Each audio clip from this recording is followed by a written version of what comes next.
It helps reduce or even eliminate it. In about 3 weeks, you'll discover what it's like to feel better. Go to relieffactor.com or call 1-800-4RELIEF and save on your first order. That's 1-800-4RELIEF. What does it take for organizations to triumph? It takes trust, but trust is getting harder and harder to gain, which is why over 2,700 organizations display the ECFA seal.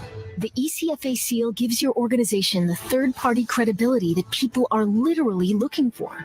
And in turn, an estimated 14 million givers support ECFA-accredited organizations. Let us help you maintain a trusted reputation as you reach the world for Christ. Visit ecfa.org/triumph to learn more.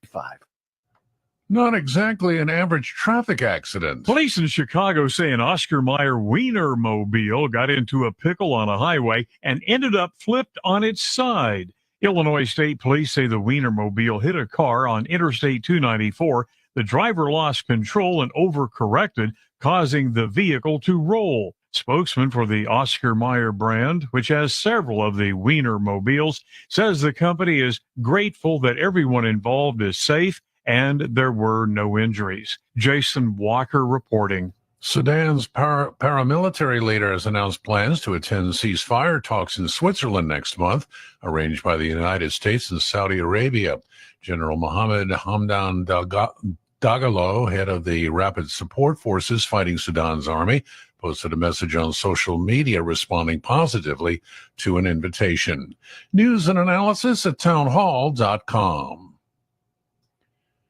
Evangelism at the Olympics. The leader of an historic downtown Dallas church, nearly destroyed by a fire, says church officials plan to rebuild the iconic structure. First Baptist Dallas senior pastor Robert Jeffress says insurance will cover the cost. The Victorian-style red brick church is a Texas historic landmark built in 1890. It now stands as a charred shell with its stained glass windows ruined and virtually everything inside its brick walls destroyed. Jeffress says, quote, "If we allow that thing to remain in ruins, it'll look like the whole world that will have been defeated by the evil one," end quote. And the Olympic Games are putting the French in the spotlight as the hosts. They practically wrote the book on fraternity, liberty, and equality, but often fall short of their ambitious ideals. More on these stories. It's from the Michael's Flooring Outlet Weather Center. First alert for Chief Meteorologist Steve Templeton. Some bubble-up spotty showers are possible again on Wednesday. These are very small, so the coverage is not widespread. That's why chances are only about 15%. Just a heads up that a spot shower is possible or thunder shower. Low of 71, muggy in the morning. Let's watch for some patchy fog. A little hotter high of 91 degrees and a humid day. Thursday, we're up to about a 20% chance for some of those isolated showers and thunder showers and a high of 89. That's the latest from the First Alert 4 Weather Center. I'm Chief Meteorologist Steve Templeton. This hour of News Talk STL is brought to you by Rodney and Jen Wallner and the entire Wallner home selling team at Berkshire Hathaway. Call them today at 314-810-SOLD. 314-810-SOLD. Looking to get a new carpet, hardwood, or tile installed quickly and efficiently in your home? Look no further than Michael's Flooring Outlet. Michael's Flooring Outlet is a family-owned and operated business with a 30-year history of offering a diverse array of high-quality options in flooring. My parents and in-laws used Michael's to rip up their old carpet and replace it. They are both happy with the product and installation from Michael's. You can shop at one of their 3 locations in Creve Coeur, Darting Prairie, or St. Peter's, or you can check them out at igotfloored.com. That's igotfloored.com. Attention voters.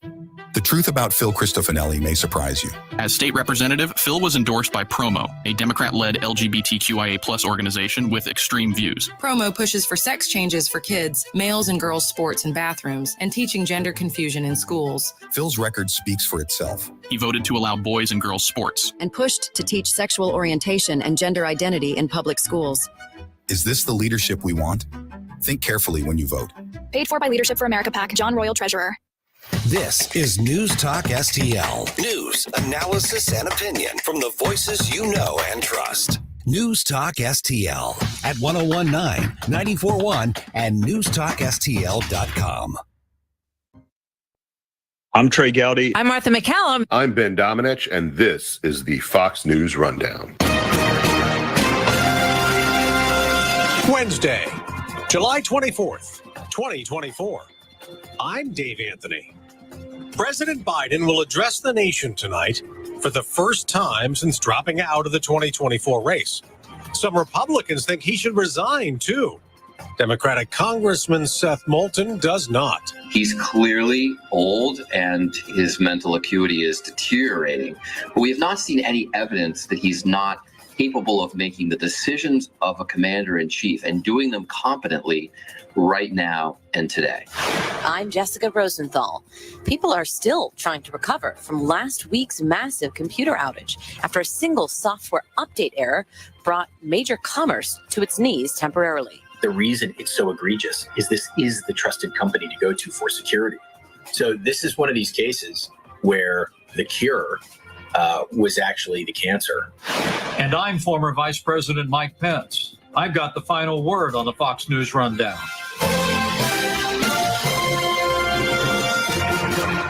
President Biden will talk to us tonight in prime time, 8 p.m. Eastern, from the Oval Office in his first address since dropping out of the 2024 race. The president posted on X, he'll discuss what lies ahead and how he will finish the job for the American people. Now, we heard from him for the first time Monday on a call with supporters when Vice President Harris, now his replacement as the presumptive Democratic nominee, visited what had been Biden campaign headquarters in Delaware. So let me be real clear. We're still fighting in this fight together. I'm not going anywhere. And I want you to know you've always had my back. And I promise you, I will always have your back. And I'm anxious for you all to hear from Kamala. Now, the president is just getting over a bout with COVID, which had him isolating at his Delaware beach house since leaving the campaign trail for the final time last Wednesday. Some Republicans think he should leave office, citing the same mental fitness concerns Democrats had when they successfully urged President Biden to stop running for re-election. I think it's an important address. It's an opportunity for the president to connect with the American people. Congressman Seth Moulton is a Democrat from Massachusetts. To talk through this incredibly difficult personal decision with massive national and political implications, but fundamentally to, I think, share with the American people why he decided to do the right thing for our country. There have been a lot of Republicans who said, look, if you can't run, you can't run the country. You've got to step aside. There are a lot of national security issues. There are a lot of wars going on. If you can't even run for president, how can you be in the Oval Office making these important decisions? I mean, that's rich coming from Republicans who blindly support Trump when he did a lot of things to try to endanger our national security and was only stopped by the likes of John Kelly, Jim Mattis, other officials in his cabinet who at one point debating whether to invoke the 25th Amendment against him. So putting aside that hypocrisy for a second and just getting to the question, I have argued for weeks now that I don't think the president should run for a second term. That's different than saying he can't make the decisions necessary to govern for the next 4 months. He's clearly old and his mental acuity is deteriorating, but we have not seen any evidence that he's not capable of making the decisions of a commander-in-chief and doing them competently right now and today. Okay, you wrote a column in the Boston Globe when you were calling for the president to bow out of the race, and you had written that when you were in France for the 80th anniversary of D-Day, this is back in June, that for the first time he didn't recognize you. That doesn't give you pause that some crisis comes up in October, that he can handle it? I mean, recognizing someone from the past is different than making decisions in the moment. And in fact, a lot of decision making rests on wisdom. One thing that older people have is a lot of wisdom and experience. There's hardly anyone in Washington with as much experience as Joe Biden right now. So actually, I think that given the options and given where we are, I would like to have Joe Biden with his wisdom and experience making decisions as commander-in-chief for the next 4 months, and then having the vice president focused on the campaign. Would you want her by his side? I mean, she's running for this job. He's got, as you said, some declines. Would you want her with him in the Oval Office in some of these situations if they arise? Well, I think that she is by his side, both, if not physically, mentally, and in spirit. We live in a digital age. It's not hard to consult with the vice president wherever she happens to be. And I believe she can be an effective commander-in-chief. I think she can be a great commander-in-chief. And so I would expect President Biden to consult with her and the other really top-notch, excellent members of his team. You'll notice that Republicans are not quick to criticize members of Joe Biden's team. They have a lot of respect for the team that he has assembled, even if they don't always agree with every individual decision. Again, a very different case than with Trump, where even Republicans used to criticize many of the people that Trump brought into the Oval Office circle. So the commander-in-chief has to make decisions on his own with the help of talented group of advisors. I think Joe Biden can continue doing that. Look, Dave, if something changes dramatically in the next couple of months, then we would need to reevaluate. But I can tell you with confidence, I feel good about his decision-making today. As far as now presumptive Democratic nominee Kamala Harris, it was fast. Sunday, the president drops out. Half hour later, he endorses her. It's the day after that she's the presumptive nominee. Were you surprised at how quickly this happened? I mean, the honest answer is that I was not that surprised because I've been inside many of these meetings with the Democratic Party officials here on the Hill, who all seemed very insistent on moving quickly to the vice president if the president were to get out. Now, I understand from the outside, this isn't necessarily the best look, right? You want to have more of a democratic process here. A lot of people advocated for an open primary or leading into an open convention. Right. Some people have called this a coronation, that there was not even some people have called it some people have called it a coronation, although, of course, there are folks who thought about that on the other side of the aisle, too. I mean, the reality here is that she was almost certainly going to be the nominee. And I've said that for weeks. That definitely seemed to be where things are headed. And the focus among Democrats right now is being able to win the election this fall against Donald Trump. Now, speaking as a veteran with some military experience and thinking about this campaign and how you put together a successful operation to win in just a few months, there's a saying oft used in military circles, which is that amateurs talk strategy, but professionals talk logistics. So much of running successful campaigns is the sheer logistics. You got to have a lot of money to get the ads out there. You've got to have a lot of resources to travel all around the country. You've got to have a lot of people on the ground knocking doors all across the nation. All of those things Kamala Harris has because she is part of the Biden-Harris campaign, which had built this infrastructure, raised this money, built the support all across America for the last several years. So I think looking at this from a logistical perspective, she's kind of the only choice. And that's part of why Democrats were so quick to line up behind her. All right, Congressman, you ran for president in 2020. Dave, not many people remember that. I'm impressed you well, do. You had a couple dozen candidates. I mean, there were a lot of you out there trying. There were a lot of us. Yeah. Now, she did too. She didn't win, of course. She ended up the Biden running mate. You were up there debating. Do you think she was a good candidate 4 years ago? I think she was a decent candidate 4 years ago. I think she's gotten a lot better since then. I think 4 years in the White House, shadowing the president, being responsible for some of her own agenda and going all around the country, meeting constituents. And I think learning from some of her mistakes has made her a much stronger communicator, a much better leader. I mean, I've even just heard from, people in her inner circle, people who've worked with her. Some people said early on she wasn't the greatest boss. I've got a former chief of staff who's working for her now and absolutely loves her, loves working for her. There was talk that only a few people after her first year were left in her staff, that so many people there was an exodus among her staff. Look, I'm acknowledging that. Yeah. I get it.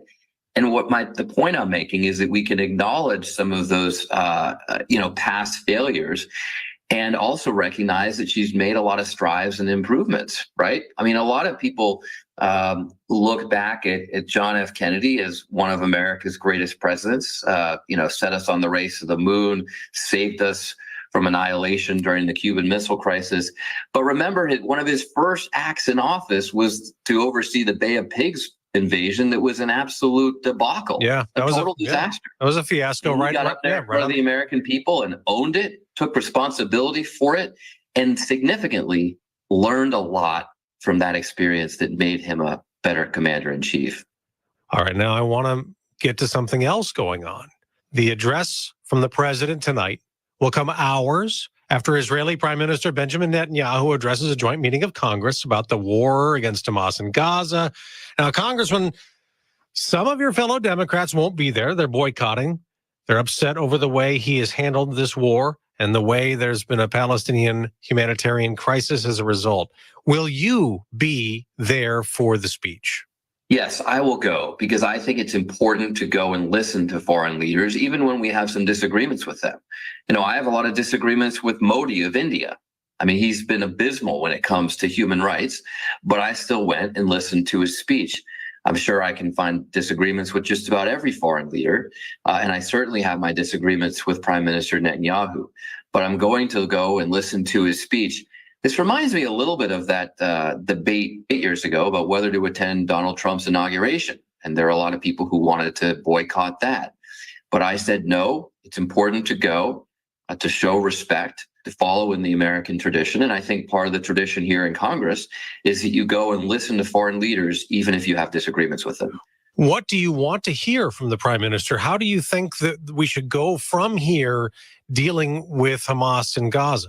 I want to see an end game. I want him to stop making every mistake that we made in Iraq and Afghanistan and recognize that you have to have a political end game because you're never going to win a conflict like this militarily. Those are lessons that we learned over and over again in Iraq and Afghanistan.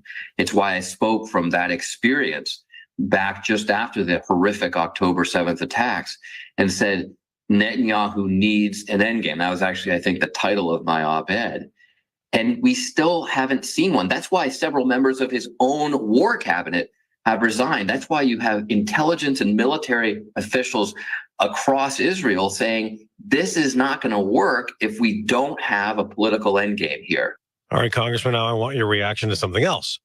Secret Service Director Kimberly Cheatle resigned the day after she frustrated your colleagues at a House Oversight Committee hearing into the Trump assassination attempt. Let's listen to some of what happened Monday. Were you guessing or lying when you said you didn't turn down requests from President Trump's detail? Neither, sir, and I appreciate the question. Well, what were you doing? Because those statements don't jive. Once it's concluded, you're prepared to fire the people on the ground who made poor decisions that day. I'm prepared to take the actions necessary. No, that's nonsense. Are you prepared to fire them? You're full of shit today. You're just being completely dishonest. All right, Congressman, it's not often when lawmakers in both parties seem to agree. They were all calling on her to step down. Did this go the way it should have? I think she made the right decision. Now, I was not in the hearing. I'm not fully briefed on all the details, but this was a massive failure by the Secret Service. Everyone knows that. And somebody's got to take responsibility. She did do that. She claimed over and over she was taking responsibility. Well, obviously, my colleagues were not satisfied with that on either side of the aisle. I mean, this is just so fundamental to the mission of the Secret Service. And the bottom line is she didn't have great answers to the questions. So I think she made the right decision to step down. I mean, really, the Secret Service has a no-fail mission, right? I mean, they're not allowed. We don't give them rope to make this kind of a mistake, right? Yeah, you don't get to try again after someone you're in charge of protecting gets shot and killed. And I mean, we came perilously close to losing a former president and current presidential nominee. Congressman Seth Moulton, Democrat from Massachusetts. We covered a lot today. Thank you so much for joining us. News Talk Thank you, Dave. STL at 101.9, 94.1, and newstalkstl.com. Stop what you're doing and listen to this. Your God-given freedoms are up for the taking, and those doing the taking are the same people who've sworn to defend your freedom. They think they can control the media, hide the truth, and force their delusions onto your family. You know what they can't take away? Self-reliance, peace of mind. Got water filtration? You should. A charged solar generator? You better. Emergency food on your shelf? Get it now from My Patriot Supply. My Patriot Supply is the most trusted name in survival, and for damn good reason, too. Go to MyPatriotSupply.com right now and save $200 on their best-selling 3-month emergency food kit. It delivers over 2,000 calories per day, plus sealed inside practically unpierceable packaging. It lasts up to 25 years. Oh, and did I mention it's delicious? Go to MyPatriotSupply.com and save $200 per kit. Includes fast and free shipping. That's MyPatriotSupply.com. Feeling congested? At Navage, we know life is better when you can breathe freely. Congestion shouldn't ruin your summer. That's why people just like you turn to Navage, a revolutionary and easy way to help clear nasal passages. Using gentle suction, Navage removes allergens, dust, and mucus in just 30 seconds. It's fast, gentle, and incredibly effective. Try Navage and get on your way to a better day. Get Navage at Walmart, Walgreens, Sam's Club, CVS, Rite Aid, Target, or online at Navage.com. Navage. Breathe better, fast. Did you know your life insurance is an asset you can sell? I'm Jay Jackson, CEO of Abacus Life. For almost 20 years, Abacus has been purchasing life insurance policies from seniors just like you. And at abacuspays.com, we've created a free policy value calculator so you can find out the worth of your policy in just seconds. There are no fees and no obligations. Get real value from your life insurance when you need it with Abacus. Learn more at abacuspays.com. Not all policies will... The Vic Borselli Show. We were supposed to talk to America's psychiatrist, Carol Lieberman, this week, but we didn't have an appointment. So we're going to start off the show Wednesday at 9:05 with Carol Lieberman. Weekday mornings at 9 on News Talk STL. Tim Jones here with Dr. Pat Fader of Comprehensive Chiropractic. Doc, I hear you all have a new treatment program for everyone's chronic knee pain. Tim, that's right. We are helping patients with chronic knee pain by addressing the root cause of their condition. And what makes your program so unique? Well, Tim, many programs focus on just one component of the problem, the structural component. Our program focuses on the metabolic and neurological component to complete the picture and improve our patients' outcomes. We get to the root cause of what is driving inflammation in a person's body and address it directly. For your chronic knee pain and more, visit cchiropractic.com. All information, make an appointment at cchiropractic.com. Tim Jones and Chris Arps in the afternoon. Dr. Randy Tobler. You know, the reports are 8 times in 7 or 8 months. This neurologist has met with the president. From your professional experience, from thousands of miles away, just seeing him on television, what would you diagnose? What would you think he has? I don't know. I'm not going to even go there. All I know is that there is something terribly wrong going on in his skull. Mm-hmm. Tim Jones and Chris Arps, weekdays at 4 on News Talk STL. For over 2 decades, Joe Brazel has served St. Charles County with passion and dedication. As your county councilman, Joe has championed smart growth with Proposition S, protected our veterans by stopping military funeral protests, stood against excessive high-density housing, and supported the 2030 Master Plan for Controlled Infrastructure. Joe Brazel, a true patriot working for you. I'm Joe Brazel, running for St. Charles County Council, District 2, vote August 6th. Paid for by Citizens for Joe Brazel, Mike Summers, Treasurer.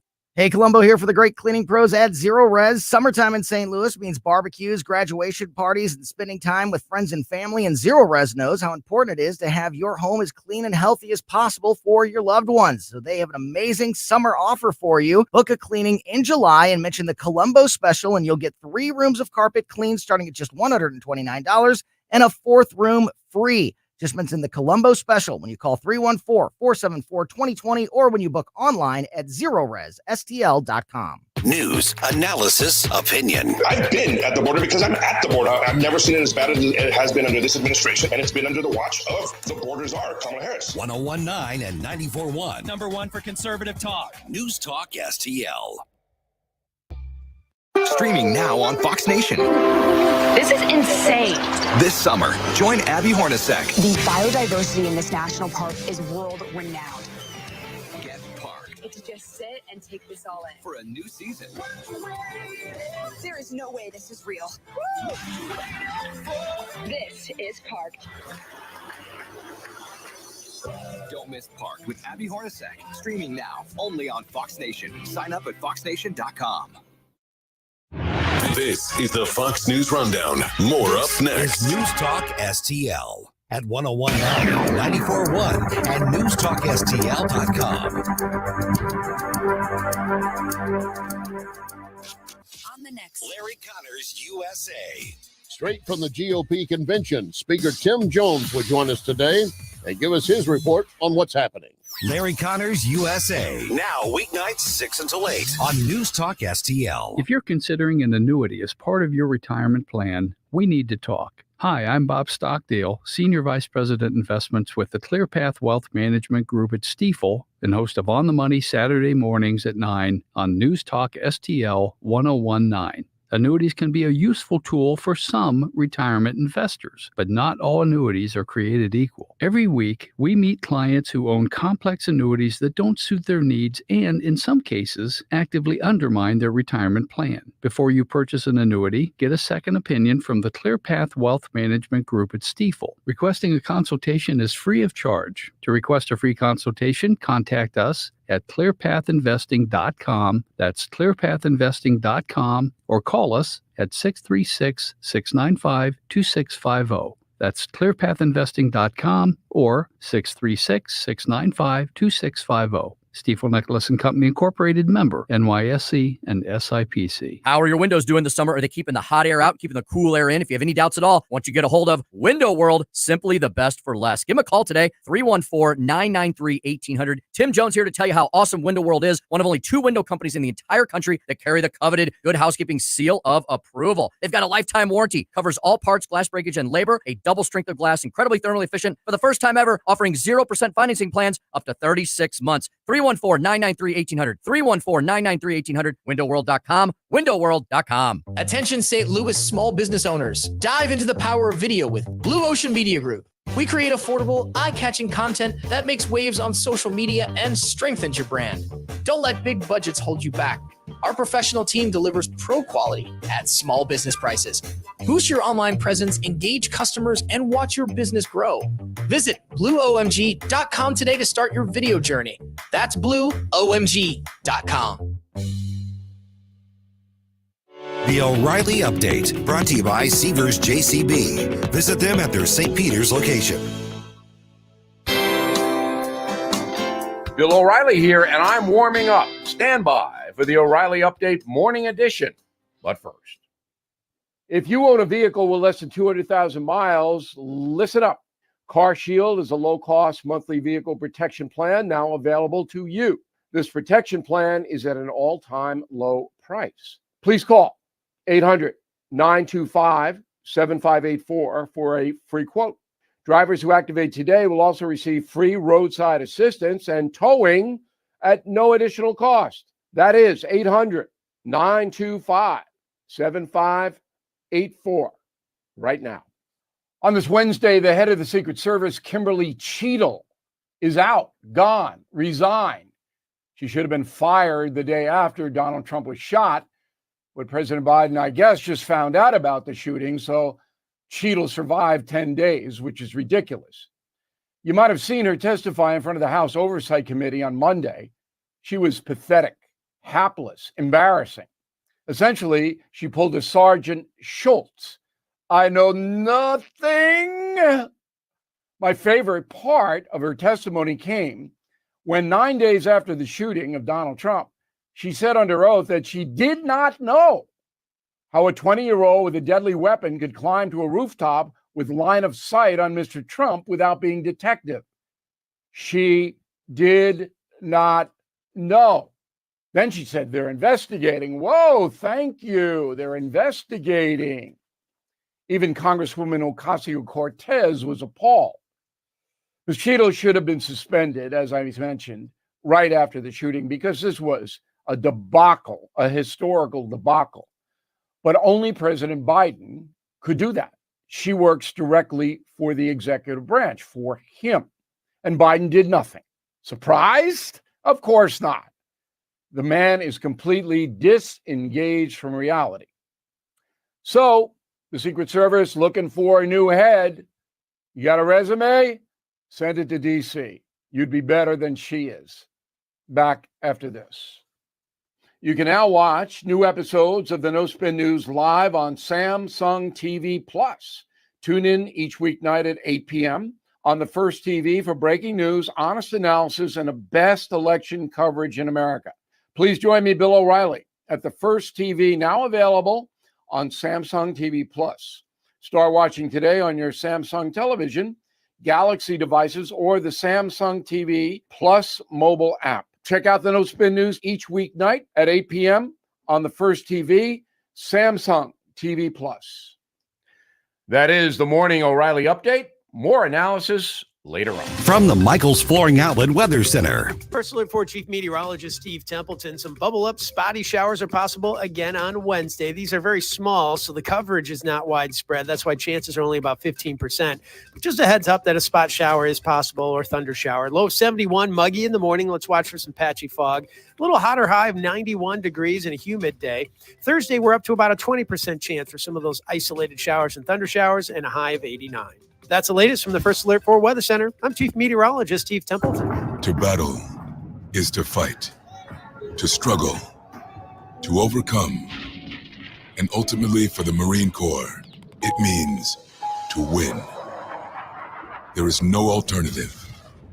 It's not just a statement of intent. It's a promise to our nation. A promise kept for more than 2 centuries. A promise of the Marines. I really like all the things you're saying. News, analysis, opinion. Thank you very, very much. News Talk STL.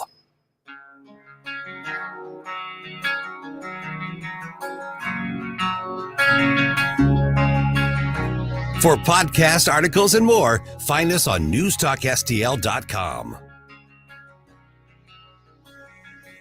Let's get the day started right. This is Mike Ferguson in the morning on News Talk STL.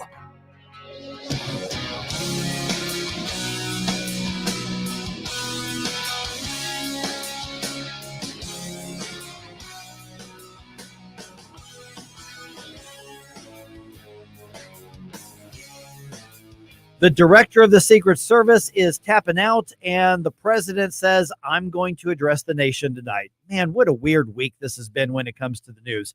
Hey, good morning. Mike Ferguson here. Thanks for making News Talk STL part of this day for you.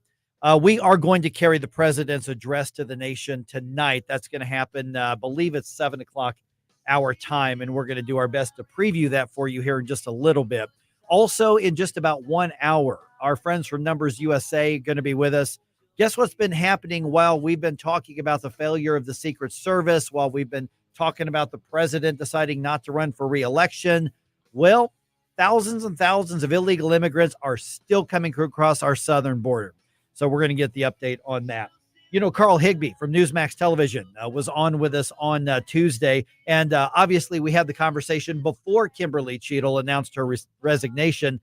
But it doesn't change the fact that there doesn't seem to be a lot of solution focus happening in Washington, D.C. right now. So we got Carl's take on that and on the upcoming presidential race. Here's what Carl had to say. Let's start with the presidential race right here. You know, as you're covering this every day on Newsmax, the Democrats, I don't get a sense that they are enthused about Kamala Harris. I don't get a sense that they necessarily even like Kamala Harris. I think they want a better option, but they don't have a better option. So where do they go from here? Nobody's excited about Kamala Harris. Nobody ever has been. Nobody ever was, except for Montel Williams and Willie Brown. So the bigger problem here is Kamala Harris. Nobody's running against Kamala Harris. The Republicans right now are running against the system. Kamala Harris is just the figurehead of the system. She's just the next one to be installed because she's compliant. She's radical. She'll do whatever they can to maintain power. That is all she is there for. She has absolutely no original ideas of her own. She has no ideas, forget original, but she has no policy expansion that she can say, like, look, I did that and it worked. I mean, the one thing she was in charge of was the border, and look at it now. I mean, you've got 1.5 times the illegal migrants in 4 years under her border czar watch as the last 16 years of presidents combined. Good morning, Carl. Gabe Pfeiffer here. So I think you hit the nail on the head there, where nobody's particularly enthused about her in particular, but the machine is absolutely moving with $100 million plus, I think, raised at this point for her candidacy since becoming the nominee or the presumptive nominee.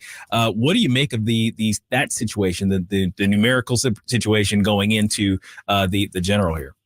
Yeah, I mean, I'm glad you brought that up because nobody raises, and I had a couple folks on my show last night to talk about this. Nobody raises $100 million or $80 million, whatever the final number is, on a whim. Like this requires infrastructure. It requires staffing and people and all these things. And like for all intents and purposes, Kamala didn't have that. Yes, you can make the argument that she rolled this over from the Biden structure, but like people knew in order to be able to set that up, people knew. And that's the bigger problem too, is this is a party who's saying, and this is what we're going to be talking about tonight at 5:00 Eastern, which is like, this is an insurrection. These people just jettisoned a president who won their Democrat primary with 14.5 million votes. And now they just jettisoned him because it's not because he had dementia, but because they couldn't hide it anymore. And we're supposed to sit like, oh yeah, democracy and stuff. And like, we're supposed to cheer it on. Yeah, right. Okay, so Carl, just to be clear, you're saying that $80-some million in 24 hours, that wasn't an organic uprising of support from the people? You're going to be shocked when you hear this, but fat chance. Hey, good morning, Carl. Stalponticus here. We've seen various Democrats checking in on the Harris campaign so far, but I've heard very little, unless you've heard some stuff I haven't heard, very little from the Obamas. Any thoughts from you regarding that situation?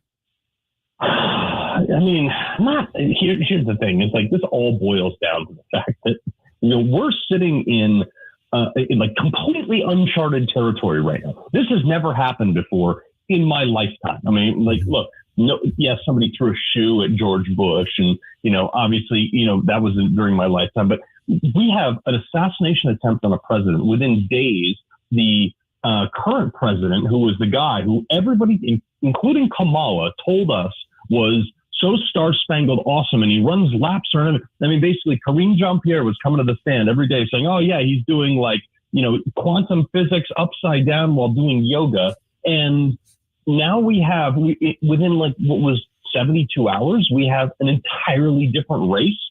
This is, like, I can't underestimate, I can't, like, overstate how important it is for people to pay attention. It's like, the fact that people are just numb to this, they're like, oh man, this is crazy. Yeah, anyway, let me go back to my latte. This is like, people are so numb to this because the Democrats have been doing crazy stuff like this forever and nobody has called them out. We're visiting with Carl Higbie from Newsmax TV. Let me follow up on that. I mean, now that even the people who, like you said, weren't really engaged or paying attention, they were smacked in the face with, oh my God, this guy is not all there. He is, he's just not competent cognitively on that. A lot of us pundit types, we like to read into it and say, okay, so people are going to be angry at the Biden administration, the Biden-Harris campaign, that inner circle. But what kind of trust does this destroy with either one entire side of our body politic or the entire system itself, when normal people look at this and say, if they're lying to me about the leader of the free world, well, who and what can I trust? And there's a lot of people that don't really distinguish between R&D. They just look at Washington. Yeah, well, we used to run campaigns on these things called issues. I know this is a weird concept now, but like, Donald Trump is like, here's my 25-point plan. It's on my website in like one sentence format. It's easy to read. This is what I'm doing. Oh, by the way, this is what I did for 4 years and it actually worked out. But now you have an entire party who's not running on issues because they can't run on issues. Everything they do fails. But the Democrat platform now is, oh, but Donald Trump. And I say this to Democrats all the time. And if you're a Republican out there listening right now and you know a Democrat, I feel bad for you, but here's how you deal with them. You say to them, hey, what is your platform? Why should we vote for Democrats in this next election without using the word Donald Trump? Go. By the way, if somebody says, yeah, but Donald Trump, what I would recommend is say, oh, wait a minute, that's the guy with the hole in his ear, right? Yeah, exactly. The unauthorized ear piercing. Speaking of which, I wanted you to comment on the testimony in Congress by Director Cheatle. Yes, where she proceeded to, and I keep mentioning this, she walked into the room with a gigantic full binder and had zero answers. I'm trying to figure out what was in the book. What do you think? No, let's back up to the fact that she walked into that hearing with an all-male Secret Service detail. They were all over 6 feet. From the woman who said, well, we need to have 30% of the Secret Service female by 2030. She said that on their website and then reinforced it in an ABC interview and then lied under oath and said, no, I never said that. It's like these people, I don't know if they just don't remember, if they're not intelligent enough. So yes, she walks in with an entire binder. And I don't know if she had like her coloring book in there or something, but gave approximately, give or take, 0 answers. I know less coming out of that than I knew before the hearing. And this is like the problem with bureaucrats. There's no one's ever had accountable. I know Nancy Mace is now trying to have her ejected via impeachment, which has never happened at that lower, let's call it lower level office, because she's not a cabinet secretary. And then you have Anna Paulina Luna, who thankfully is like, hey, you lied to us about a number of things. I want to hold you in contempt. Like, this person, she's like, yes, it's my fault. It's like, okay, then you almost cost the Republican nominee, past and probably future president, his life. And then you've got people saying, oh, I didn't want to go on the rooftop because it was too hot. It's like, bro, I spent 9 years in and out of Iraq with 80 pounds of gear. It was 130 freaking degrees. And they were like, get your butt out there and go kill bad guys. And we had to do it. Like, at what point was it be okay to say, nah, man, it's like 88 degrees on that roof. I don't want to go. And it has a slight slope. You got to remember the slope. It's kind of dangerous up there. Too slopey. Too slopey. Yeah, and Carl, regarding the whole thing with the quotas for the female agents over the weekend, that was like one of the statements that Secretary Mayorkas and Director Cheatle put out, was angry and offended that people were questioning the female agents who were on that assignment, assuming they were agents and not just DHS, employees from somewhere else. But that almost shows where the ideology wins out over getting the job done. And then they wonder why people immediately question your picks, because if you let the ideology win out, literally somebody came within, a half an inch of losing his life in the name, to some degree, of ideology and DEI and all of the woke garbage out there. Yeah, no, 100%. And this is the other thing. There's like some people in the Republican Party, yes, these rhinos are still exist. We have not run them out yet. But they are like, oh, we shouldn't be criticizing, women on the detail and stuff like that. It's like, dude, I don't care if you're a woman, if you're a man, black, white, blue, green, yellow, pick one from Mars, from Venus, from Earth. I don't care. Can you do the job? And if that job requires you picking up a 6'3", 225-pound Donald Trump and running him to safety if necessary, if you can't do that, this is not the job for you. I am never going to be a ballerina. I'm never going to go to Juilliard. It is not my thing. Why? Because I'm not cut out for it, and I'm totally okay with that. But to force me in because, you need more knuckle-dragging white men on Juilliard right now is stupid. Hey, where do the Republicans go from here? I mean, when you look at, let's start with and I know we just have a couple minutes left here. We're visiting with Carl Higbie from Newsmax Television. Where do the Republicans go from here? Because the focus should be, and this is one of the few areas where you see Republicans and Democrats both pissed off about what's happening and the stonewalling that's happening. And that's a little refreshing in a bizarre way because of something so terrible. And I know it's not going to last.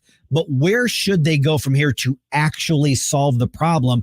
I don't want to see Donald Trump's life in danger. I don't want to see J.D. Vance's life in danger. I don't want to see Kamala Harris's life in danger. I don't want to see her running mate's life in danger. I don't want to see Joe Biden's life in danger. I don't want to see Robert F. Kennedy Jr.'s life in danger. I don't want to see any of that, which means they have to solve the problem in short order. And I have no confidence that there's actually a plan or an ability to do that right now.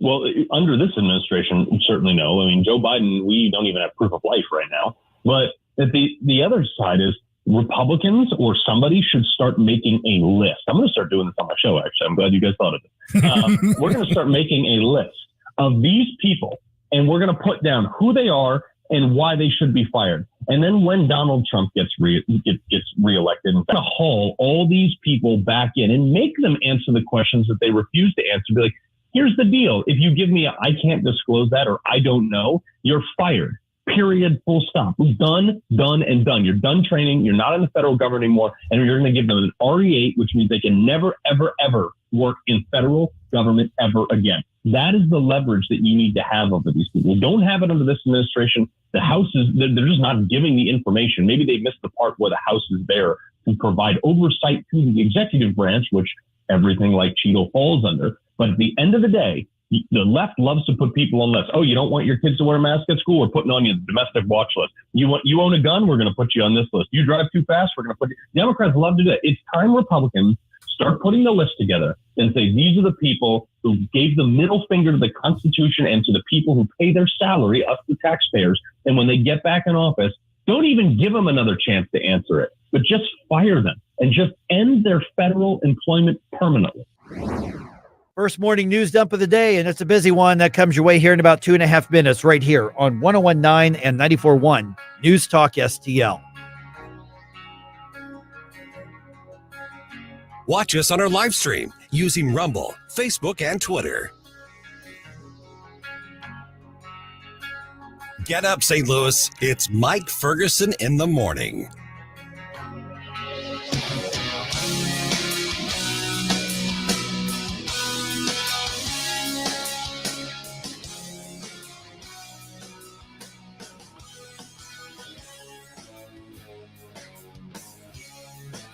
When it's important to you, They always discuss the most important topics. it's on News Talk STL. I'm focused on making sure President Trump and J.D. Vance are our next president and vice president. Our president, Joe Biden, wanted to be here today. He is feeling much better and recovering fast. News, analysis, opinion. The Secret Service's solemn mission is to protect our nation's leaders. On July 13th, we failed. Number one for live and local conservative talk. 101.9 and 94.1.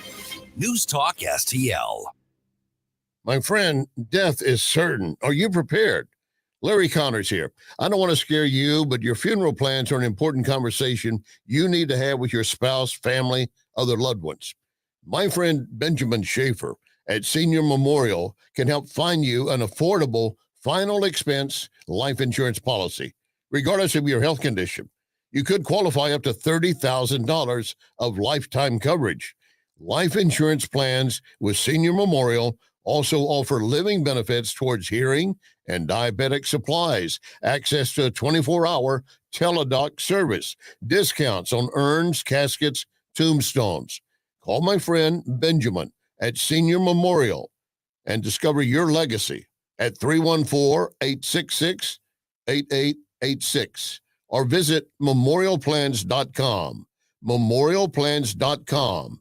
Senior Memorial Heritage Protection. Attention. This is a public notice from the Social Security Disability Helpline. If you're one of the millions of Americans who are disabled and unable to work, you may be eligible for disability benefits from Social Security. Receiving benefits is your right. If you suffer from physical or mental disability, whether you're applying for the first time or you've already been denied, we can help. We'll evaluate your situation and deal with Social Security on your behalf. Best of all, there's no fee until you receive your benefits. Remember, we only get paid if you win your case. There are many reasons and conditions that may make you eligible for disability benefits. Many of them you may not be aware of. So if you're disabled and unable to work, call now to get started with your free, no-obligation consultation. 800-797-0711. 800-797-0711. 800-797-0711. That's 800-797-0711. News, analysis, I'm glad you're talking about this. opinion. I'm glad you're fired up about it, too, because I know I am. News Talk STL. Hi, it's Dan Bongino here, and I'm proud to be on News Talk STL every weekday from 11 to 2. Right now, you're listening to Mike Ferguson in the morning. Got those highway blues, can't you hear my motor running? Riding down the road with my foot on the floor. The Morning News Dump. Are you joking? Is this a joke? Listen, folks. The Morning News Dump. All right, Kimberly Cheatle out. See you later, babe. She is out of here. Also, Sam Page is running out of excuses when it comes to his foot dragging of the senior property tax freeze. Unbelievable how long this has been going on. Yeah. And I'd say running out of excuses, that doesn't mean he's going to give in and actually follow the law, but he's just running out of excuses for that. And a Cardinals player reaches a big career milestone last night. Okay. All right, 5:51 right now. That's still, I'm Mike. All right, Secret Service Director Kimberly Cheatle resigns after, of course, that testimony before Congress about the security or lack thereof at the Pennsylvania rally of Donald Trump, where Donald Trump's life almost ended because of that assassination attempt.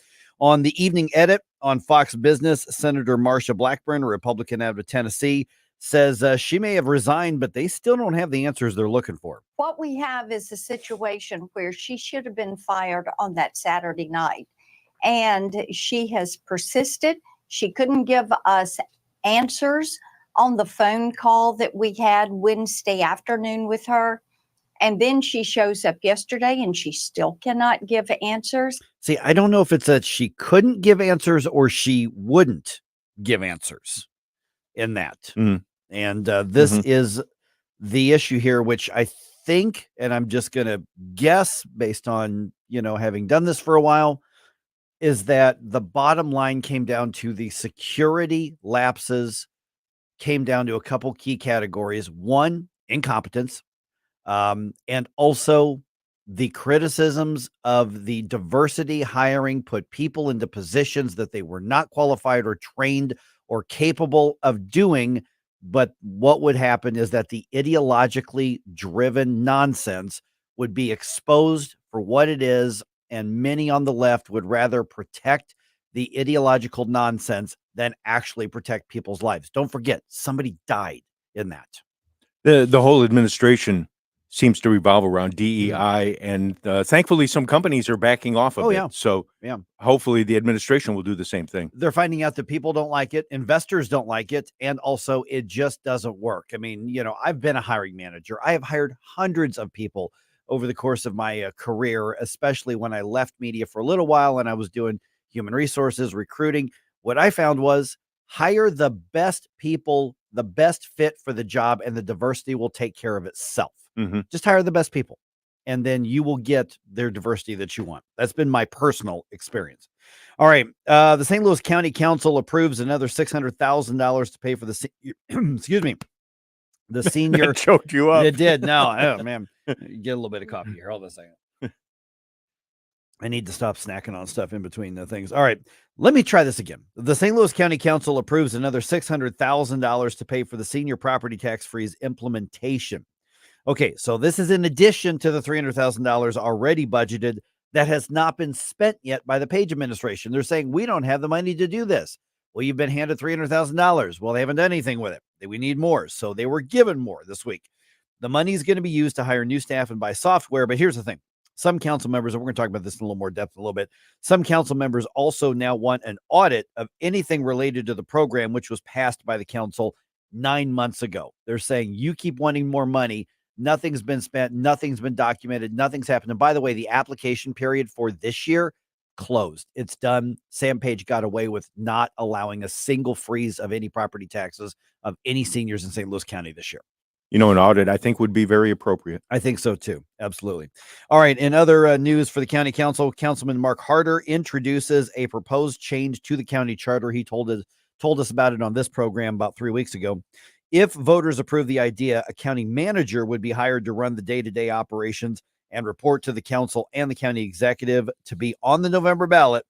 The proposal would have to be approved by the council by next month in order to give it a time for voters to get that in, November. All right. Let's see here. Vice President Kamala Harris will not be meeting with Prime Minister Benjamin Netanyahu, or she at least will not be at Benjamin Netanyahu's address to Congress today, as Democrats are still expressing their discontent with Israel's war with Hamas, the terrorist organization that attacked them back in October. Okay, this is after the vice president gets President Biden's endorsement to be the nominee. On Fox's Hannity last night, South Carolina Senator Lindsey Graham says the vice president now pandering to the extremist of the Democratic Party. And he says this is putting America in harm's way. It empowers the enemies of Israel. It makes America weaker in the eyes of our allies. I cannot tell you, she flunked the first test of trying to be president of the United States by picking the Hamas wing of the Democratic Party, pleasing them more than standing behind the Prime Minister of Israel. This is a chillingly bad decision. So in case the vice president isn't aware, Israel is our ally. President Biden is going to be meeting with families of American hostages at the White House. That's according to a report by Reuters. And Donald Trump says he's going to be meeting with Netanyahu later this week. All right. Federal transportation authorities investigating Delta Airlines after all of those flight cancellations. While speaking to the press, Transportation Secretary Pete Buttigieg reiterated that customers are entitled to refunds if their flights were canceled by Delta. One thing I directly reminded the CEO of is that they do have that responsibility to provide cash refunds. If a passenger proactively indicates that they'd prefer a credit or a voucher, fine. but you are entitled to cash if your flight is canceled and you don't take a rebook. And this is in response to that cyber crowd thing that shut down so many of the airlines and ATMs and 911 systems. That's just devastated Delta. The CrowdStrike issue. Yeah. So that's what's related to that. But, Delta is responsible for Yes, it they under are. federal law. I have a couple of friends who are still stuck in Florida trying to man. get out because of their reservations, and they missed connecting flights. Jeez, what a mess. All right, the Cardinals even up the series with the Pirates on Tuesday. Nolan Arenado's home run helped get the 2-1 win in Pittsburgh. Lance Lynn, well, he didn't get the win, but he did pick up his 2000th career strikeout during the game. Mm-hmm. He is now one of 6 active big league pitchers with that many strikeouts. Deciding game of that series starts a little bit later on this morning, actually, at 11:35. That's a nice personal milestone. It is for him. huge. Yeah. Freedom isn't just a word. It should be a way of life for all Missourians. Wouldn't it be wonderful to live in a state where you're free from excessive taxes, regulations, and corporate handouts, and free to send your children to the school of your choice? That's why we at the Show Me Institute put together our 2024 Missouri Blueprint, a roadmap on how the state can progress to a bright future. The blueprint covers policy ideas from a Bill of Rights for parents to government transparency, school report cards, healthcare reform, and more. Our vision is for Missouri to be a place where entrepreneurs can pursue their dreams, parents are free to direct the education of their children, and a growing economy provides opportunities for all. Critical to achieving this vision is a government that understands the value of freedom in the lives and future of our people. Check out our 2024 Missouri Blueprint, moving Missouri forward at showmeinstitute.org. The Show Me Minute has been brought to you by Show Me Institute and Show Me Opportunity. News Talk STL is proud to have Doug Voss as part of our lineup every week. Doug has been a staple on St. Louis radio for many years as one of the leading financial experts in the area. You can hear Doug and Safe Money Radio 3 times every weekend on News Talk STL. And in case you miss anything, you can check it all out at DougVossSafeMoneyRadio.com. What else do our listeners need to know, Doug? Simply put, I focus on helping pre-retirees and retirees build, preserve, and protect retirement assets, and I've been helping my clients solve their insurance and financial needs for the past 33 years. I also strive to educate my clients on how to prepare for retirement, minimize the impact of market volatility on their assets, and deal with the challenges of increased longevity. Call me today at 844-676-SAFE. That's 844-676-7233. Doug Voss is a registered representative. Securities offered through DHL Securities, LLLP, member FINRA and SIPC. KLGY HD3 Clayton, K270BW Bellefonte, KNBS Bowling Green. This is News Talk STL at 1019, 94.1, and always streaming at newstalkstl.com. Breaking news this hour from townhall.com. I'm Jeremy House. Israeli Prime Minister Benjamin Netanyahu speaks before Congress today in hopes of bolstering U.S. support for continuing Israel's fight against Hamas and other adversaries. Netanyahu is assured a warm welcome from Republican lawmakers who arranged for his appearance in the House chamber, but several Democrats plan to boycott his appearance. Kamala Harris's run for the White House is posing new challenges for down-ballot candidates, including a number of Democratic senators up for re-election. Harris's emergence as the party's likely presidential nominee is creating some new angles of attack for Republicans hoping to flip the Senate. Key Republican targets include Senators John Tester, Sherrod Brown, Bob Casey, and Jackie Rosen. All will now have to face questions about Vice President Harris's controversial policy positions, some dating back to the 2020 Democratic primary. Many of her statements lean hard to the left on topics ranging from the border and immigration to Medicare for all and opposition to the Keystone XL pipeline. Bob Agnew reporting. House Republicans are quickly pivoting their focus from President Biden to his possible successor, Vice President Harris. House Majority Whip Tom Emmer says Harris is just responsible for the failed policies of Mr. Biden. Look, it doesn't matter if it's Biden or Harris. In fact, it's even worse if it's Harris. Americans can't afford another 4 years of weak leadership and policy failures that have become the cornerstone of the Harris-Biden administration. Vice President Harris goes today to the solidly Republican state of Indiana. but she plans to speak there to a key Democratic constituency as her campaign sees advantages with women, Black, Latino, Asian, and younger voters. On Wall Street, Dow futures are off 178 points.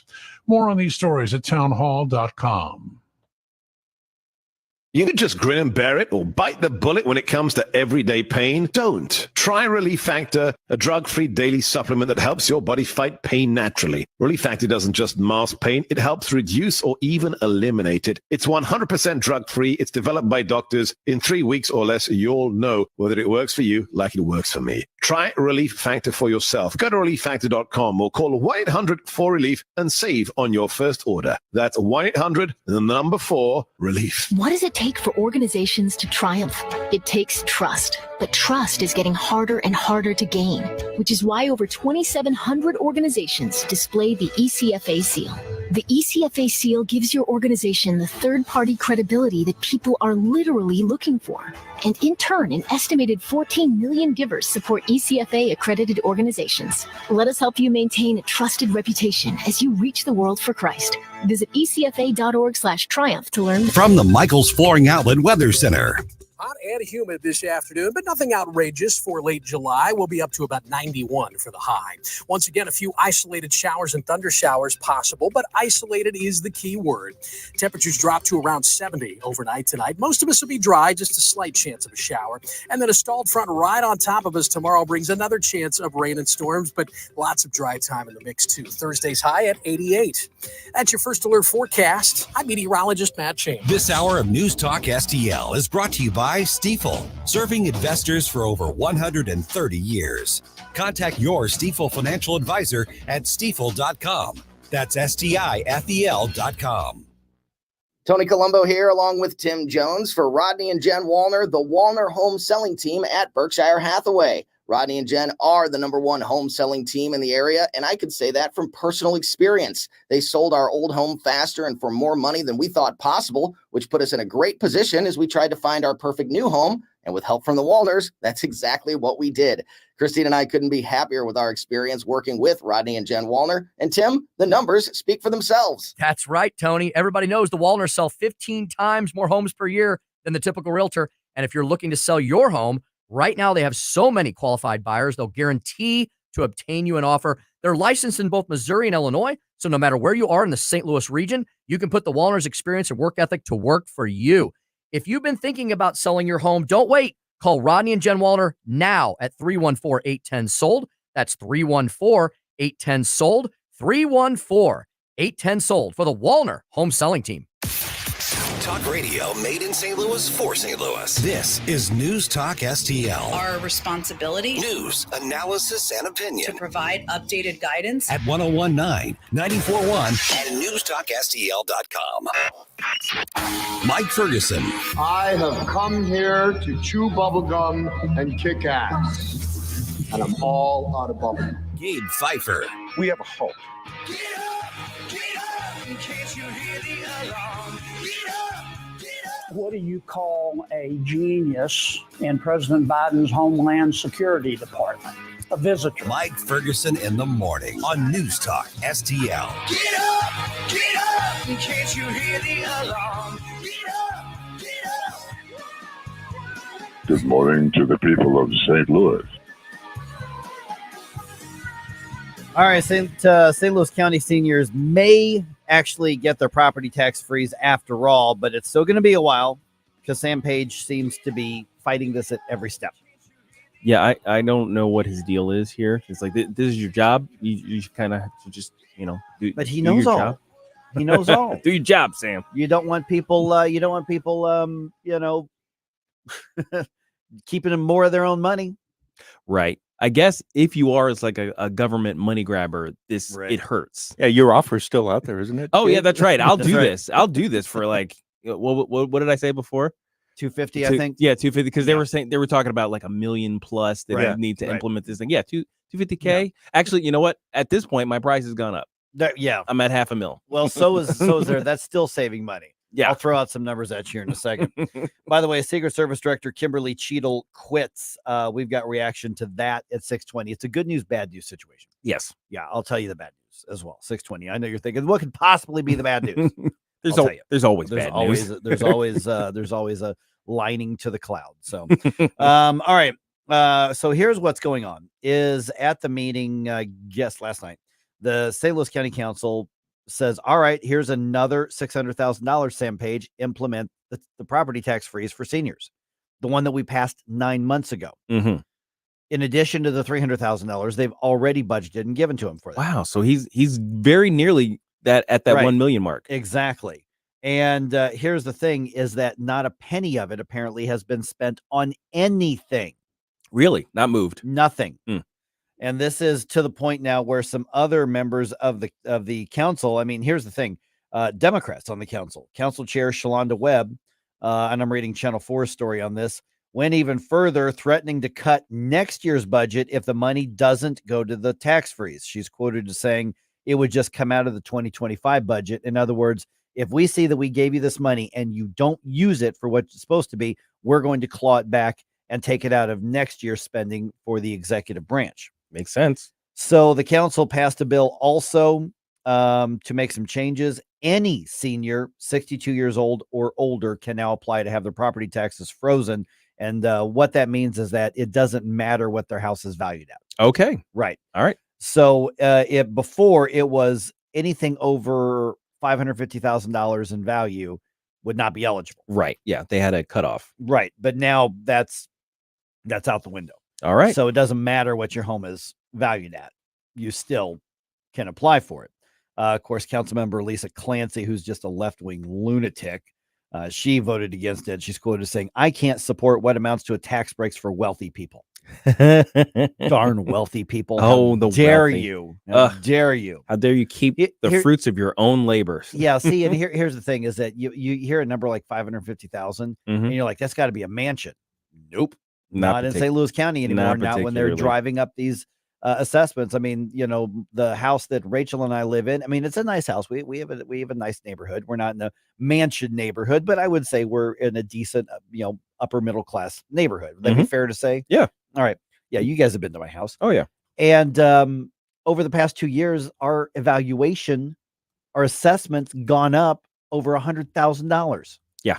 That's nuts. That is absolutely crazy. It's basically they added a whole other house's value to the value of your house. So basically, they could say, if they could actually say, listen, anything that's $550,000 or above does not qualify for this freeze. Hey, assessor, make sure there's a lot at 550,000. Yes. Yeah. Make sure there's a lot of them. All of a sudden, the houses on the quote unquote bubble, the $100,000 additional value bubble, will jump up in value. Precisely. For no good reason. Which then drives up the taxes as well.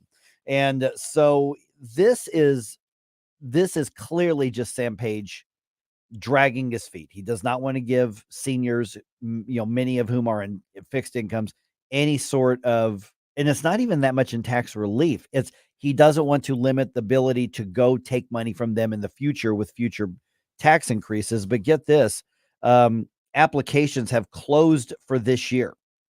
Already? So even if they find a way to implement it tomorrow, we're talking about they can freeze it at next year's rate.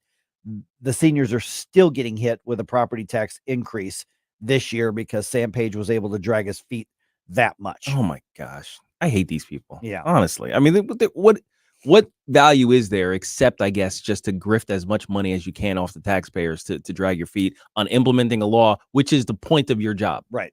Well, that's it. I mean, so unreal here. That's where he's going to go. And the thing is that he'll probably get reelected. Yes. He's going to pay zero price for this. Yeah.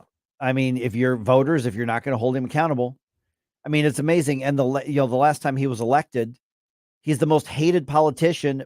People went to the polls openly talking about how much they hated him, but voted for him anyway. Yeah. Yeah. It's kind of wild. I mean, at the very least, if you're going to vote for somebody you don't like personally, at least do so with somebody whose policies help you. Right. I'm just saying. Well, and that also means, St. Louis County Republicans, hopefully they are recruiting heavily Yes. for a good candidate who's going to be well-funded. Because remember, wasn't that long ago that Rick Stream darn near won that election, with Sam, or with, not Sam Page, the one right before him who went to jail. But, so it's not like Republicans can't win it. It is a blue county, and it is getting a little deeper blue, but that's because so many people who are productive members of society are moving to Jefferson County and St. Louis County. And so they're bleeding out people who are going to red counties. Mm-hmm. That's what's going on. Okay. Another thing happening here. We're starting to get the look at the playbook the Democrats are going to use in the presidential election this year. Oh, okay. So they're rolling that out. Nothing really that new. Okay. Like, for instance, here's one clip that happened from a rally with Vice President Kamala Harris yesterday. Donald Trump intends to cut Social Security and Medicare. He intends to give tax breaks to billionaires and big corporations and make working families foot the bill. Well, they only foot the bill if you don't limit spending. Yes. Now, I do worry about some of that as well from both of the campaigns. Mm-hmm. And then she went on to say, talking about scaremongering about Project 2025. Right. As well. Yeah. I mean, that is pretty standard. It's like, okay, let's lie about the policies, lie about the effects of even good policy, and then continue to scare people about potential things about, the 2025 thing really gets me. Because, we were part of the rollout, right. Heritage Foundation said, hey, look, we've got this thing, right. and they rolled it out on the show. A couple years later, now it's being used as a big, a pile of fodder for the political season. Conservatives should be running with a banner that says Project 2025 to motivate other, center right and conservatives to be involved. They should be running on that. It's like a 900-page document, but all you have to do is read the first 2 pages of this. It kind of summarizes the point and the goals of it.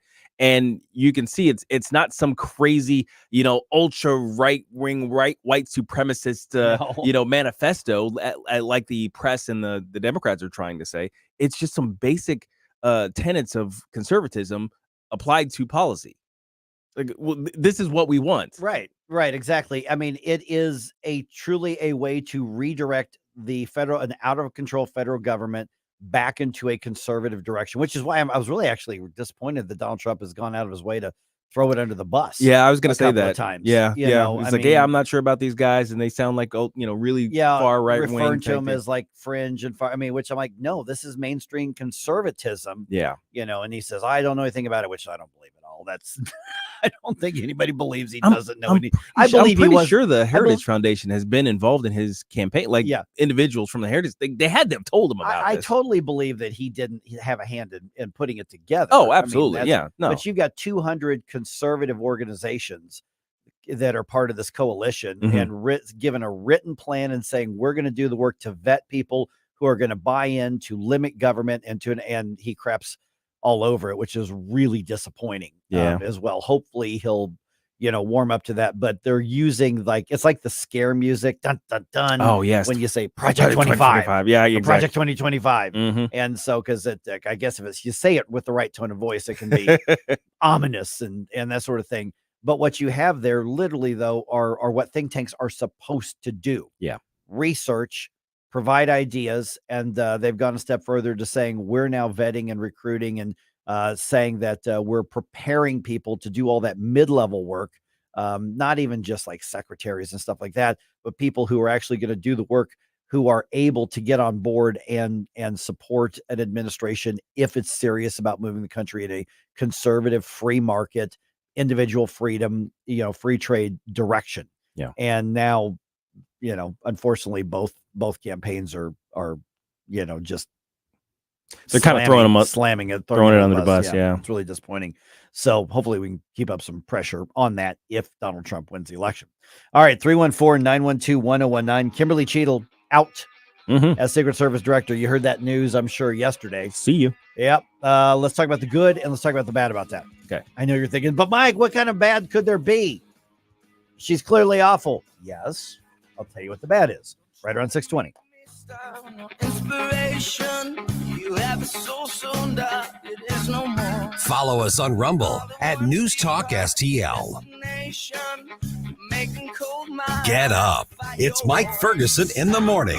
I have had enough of this. Turn my eyes to your indifference. Stop it right now before you blow us all away.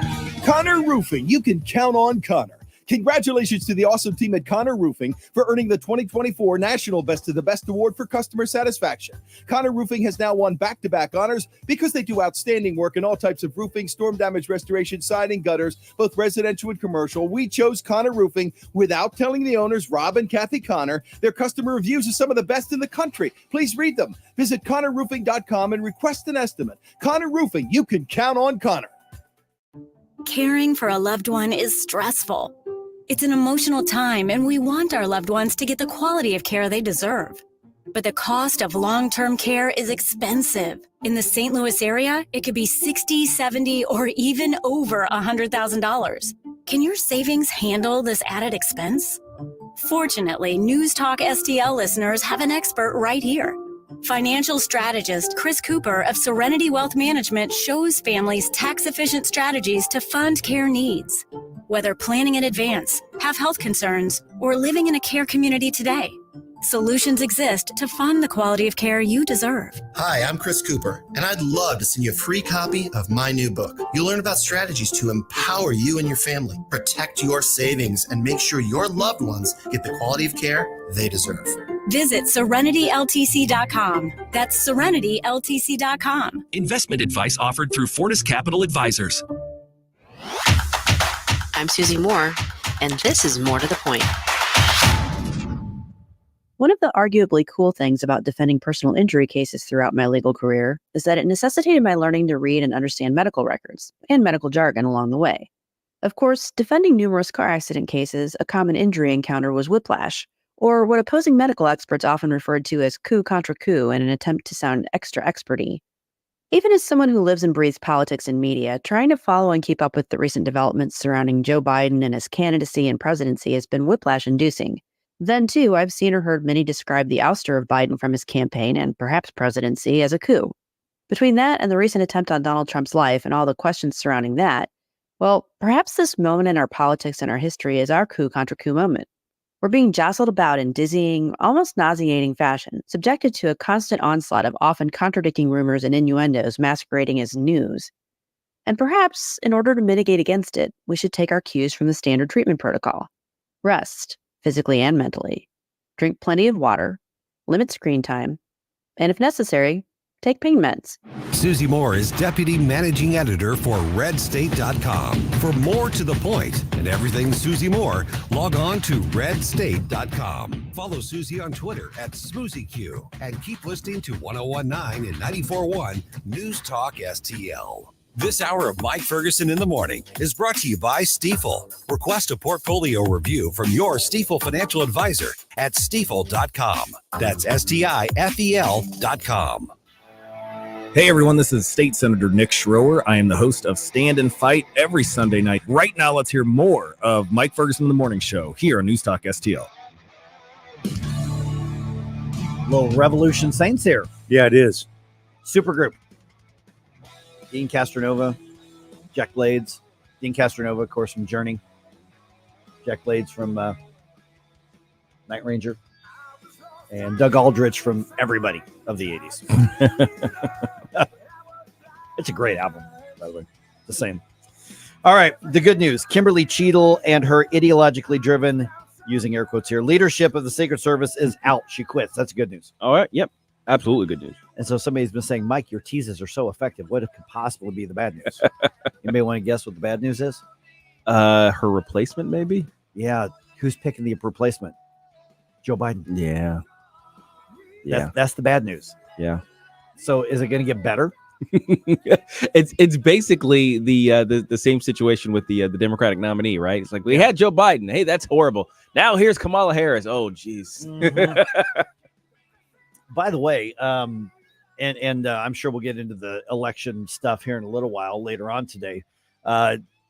I'm seeing a whole lot of Republicans basically sitting back and saying, just start planning, have Melania start planning the new decoration, for the White House, because this is over. Oh no. We're you going. are deluding yourself if you think it's impossible for the Democrats to win. Can't do that. I know what the Can't do polls that. say. I see it too. But I am telling you to say that it is completely over, that there's no possible way America would elect Kamala Harris. Don't think that for a minute, everybody. Okay, so we're gonna do this whole red wave that wasn't thing again. Yeah. Is that what we're planning on doing, guys? Please don't do that. Yeah. Gosh. I mean, and it's kind of weird because you'll hear in the News Talk STL listing area. Mhm. I mean, we know what the electoral count is going to turn out to be. Yeah. Donald Trump's going to win Missouri Mhm. by a touchdown. Yeah. Maybe 2. Mhm. And He's gonna lose Illinois, and he's going to lose Illinois by the same. Yeah, probably 6, 7, 8 points, something like that. Mhm. So by a touchdown or more. So here in the area, we know what the 2 states are going to do. Yeah. But between now and the election day, we've got 100 and whatever days until the November election. Mhm. Don't think for a minute that is not a lifetime, especially when you consider how crazy the news cycle is changing. I mean, I was emailing yesterday with one of my former colleagues when I used to work for former Congressman Bob Barr, who's going to be with us next hour. And I said, this is the weirdest week and a half, 2 weeks I've ever had in my entire career. Yes. And she emailed me back and she goes, career, how about our lives? Mm-hmm. That's how fast everything is changing. Don't think that we can't have more of these changes. We're basically in a chaotic situation right now. So I'm just saying, do not think that it is over and there's no possible way. And the only way that we could lose is if they cheat. I'm not saying that there's not a threat of cheating, but I'm also saying there's a threat of losing. Yeah, seriously. Because look, the squishy middle, they're going to respond to what they respond to. They're not going to they're not thinking of this election the same way that you are. And I think that's been the problem for a long time is Republicans aren't thinking of what the middle needs to hear. Yeah. They're thinking of what they want to hear to motivate them to the polls. Now there's some value in there. Obviously, you want the people who are reliable Republican voters to be motivated enough to actually go to the polls. That's a big deal. Getting motivation of your base.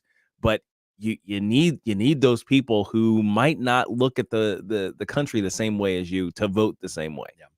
All right, 6:24 right now. A couple things. By the way, the president is addressing the nation tonight at 7:00. Okay. We are going to carry that. Yes, we are. My guess is that it's going to be a very short address. I'm thinking it's going to be extremely short. That's my guess. Yes. Yeah. But we are going to carry that. Also, Gabe and I, next Thursday, a week from tomorrow, we are going to be broadcasting this show from PJ's Coffee in O'Fallon, Missouri. Yeah, buddy. So Stell, unfortunately, has to be here to make it all work, but we are going to bring you back some beignets. And if there's a coffee blend that you want, I'll bring that back for you. All right, that's fair. All right. But Gabe and I are going to be there. This is going to be a lot of fun. I can tell you that there are some pretty big name candidates and office holders who have already said they want to stop by out there. This is out on Route K. Yeah. So we're going to be there doing the show, the whole show from there. So come on by, say hi. You can go through the drive-through and wave at us, or come on in where we're going to be broadcasting and just hang out and have a coffee, and we'll toast and commiserate all that's wrong with the world and celebrate how we're fixing it. How about that? I haven't had a beignet in so long. I know. I'm pretty sure I'm going to have at least one an hour there. One order of beignets. I don't know how many come in one order, but one order of beignets per hour along with my coffee. So there will be pictures. We will be having powdered sugar all over the place. Everywhere. Yes. Yeah. Just got to make sure not to anger Joey by getting them all over the mic. No, we're not gonna do that. But yeah, so we're going to be out there Thursday, August 1st. Gabe and I are going to be out there. So come on out. You're going to get coffee somewhere anyway. So come on out and do that and say hi. Absolutely. Okay. So Kimberly Cheatle resigns under massive pressure from both sides of Congress. So Nancy Mace, Congresswoman Nancy Mace, went on social media and just did a really short reaction video to this. Here's what she said. Hey everyone, Congresswoman Nancy Mace here. So since we filed the privilege motion to impeach Kim Cheatle this morning, 12 hours-ish, 14 hours after we filed that privilege motion to force a vote on her impeachment, she resigned. So if she wasn't going to be fired, we will take her resignation as runner-up. So that is good enough for us. and mission accomplished. Yeah, I would say partly mission accomplished. They still need answers as to what went wrong. Yes, that's one of the things that I think it might slide under the radar here with her resignation. You know, a lot of people are feeling like, okay, we're done. I mean, it's like Nancy Mace said, they're mission accomplished, but not really. We still don't know why, you know, Mr. Amateur Hour was able to get so close to ending the life of a former president. That's a huge deal. And did in the life of somebody in the audience. Absolutely. Yes. Yeah. And so again, the bad news is, does anybody think Joe Biden, who's got nothing to lose right now and who praised her on social media, is going to pick somebody who's any different or has a different mindset? Of course not. Right. Or Joe Biden's handlers anyway. You know, whoever's actually doing the things. Precisely. And so that's the bad news on this. When you have made the Secret Service, I'm not going to say made them political, but you've allowed your politics and ideology to affect it. The Biden administration has followed in the tradition of the Obama administration and made, for instance, the Department of Justice political. Of course, the Department of Homeland Security was still kind of a new thing under the Obama administration, but it's become political, obviously. The Secret Service is under that umbrella. So I don't think that they have specifically become political, but they're definitely affected by the ideologies and the politics. And, you know, we see all the jokes. There was somebody who wrote a song. Did I send that to you last night? The song about DEI in the Secret Service. No, I didn't see this. I will, you know what? I may have to just pull that. We may have to play it. We may have to. Yeah, we may have to play it. I don't know if you guys saw it. A guy made a country music song about DEI in the Secret Service. I mean, and of course, the video going along with it is just video from the chaos of what happened at the assassination attempt. And it's all about the short young women who were clearly untrained to be there. They were out of their element. And there's a lot of hatred for these young women, and it's probably unfair because they should not have been there. They weren't qualified. They weren't trained. They clearly did not have the skill set. They did not have the physical ability to do the job. Yeah. And so up until the time that the shooter pulled the trigger, they were just black suits and sunglasses, you know, they're in numbers, and they checked off the boxes, and they made the diversity equation work out well, at least on the male female thing. And then when stuff hit the fan, it became obvious why that matters. Yeah. If there is one place where DEI should be absolutely verboten, is in these areas where people's lives are at risk. You know, this isn't the place where you know, you want the reduced pull-up, you know, numbers, or the shorter or the longer run times and things like that. This is where you do not want the differences between your male and female employees to be so evident. But here's the thing, though, is if they acknowledge that and go, okay, at least in situations like this, we just have to have the most physically and skill set competent people, then they're going to have to explain why you don't have that standard in anything anywhere else. Yeah, of course. Well, and that's the thing. Once you start poking any holes into the logic of the left, then the entire edifice just kind of falls down, which is why they don't want you to talk about it. You know, and I've got an idea. So let's talk about it more at 7:05. Okay. So I just came up with an idea here. Is there a possible backlash that we on the right, who are correctly calling this out, could we overplay our hand on this? That's an interesting question. Yeah. Yeah, because part of the thing, you know, again, we're talking about election season. I guess on some level, it's sort of a cynical calculation, but you have to appeal to people. Women are voters too. Yep. And when you know, the way you talk about some of these things could be enough to alienate the people on the fence who otherwise may also see the faults in DEI usage. Okay, so but in the meantime, though, you know what people have not been talking about a whole lot over the last couple of weeks? What was that? The southern border. That's true. Yeah. It's been right off the headlines, hasn't it? And the border czar wants to be the next president. True. So what would that likely mean for us if she's elected? Let's talk about that with our friends from NumbersUSA right around 6:35.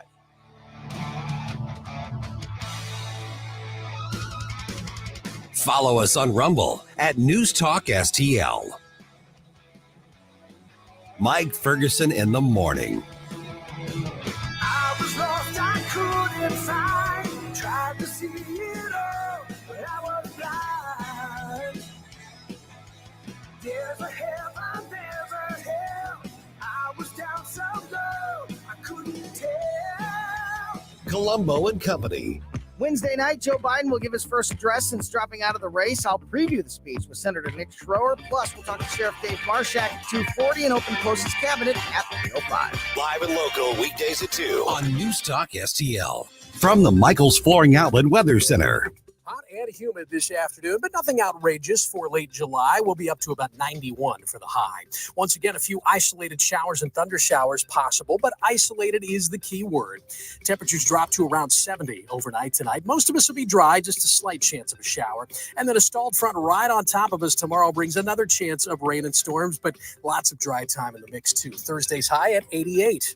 That's your first alert forecast. I'm meteorologist Matt Chambers. During the COVID years, I was very disappointed by weak leadership dictating COVID tyranny and ridiculous, nonsensical rules. We had lost over 300,000 school days in St. Charles County that the children will never get back. The closing of businesses and mandates were unconstitutional and complete government overreach. I will always fight for your constitutional rights and your God-given freedoms and liberty. I'm Joe Brazel, and I'm running for St. Charles County Council District 2. Vote August 6th. Thank you, and I approve this message. Paid for by citizens for Joe Brazel, Mike Summers Treasurer.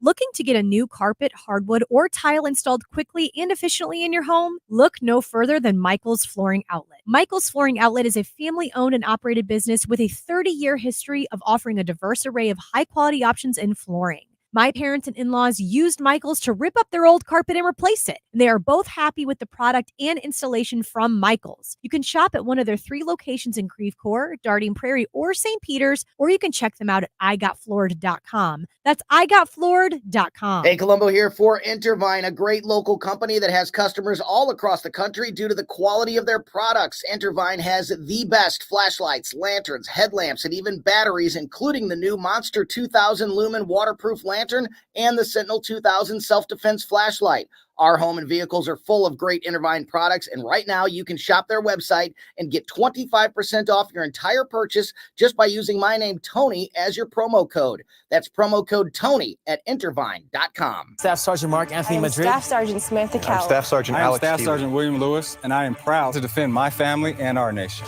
The Air Force Reserve is part of the story of this great nation. I'm grateful that I have a chance to wear the uniform of the heroes that went before me. I'm proud to be part of a team that helps make a difference in the world. Every day, men and women from communities across this nation serve as reserve citizen airmen. Even as technology evolves and changes, our commitment to defend and protect this nation remains steadfast. We celebrate those who have served and those who are proudly serving. We celebrate our proud history and look towards an exciting and uniting future. Our mission is to fly, fight, and win in air, space, and cyberspace. And I am proud to be a member. And I'm proud to serve in the United States. And I am proud to protect our country. Proud to serve in the U.S. Air Force Reserve.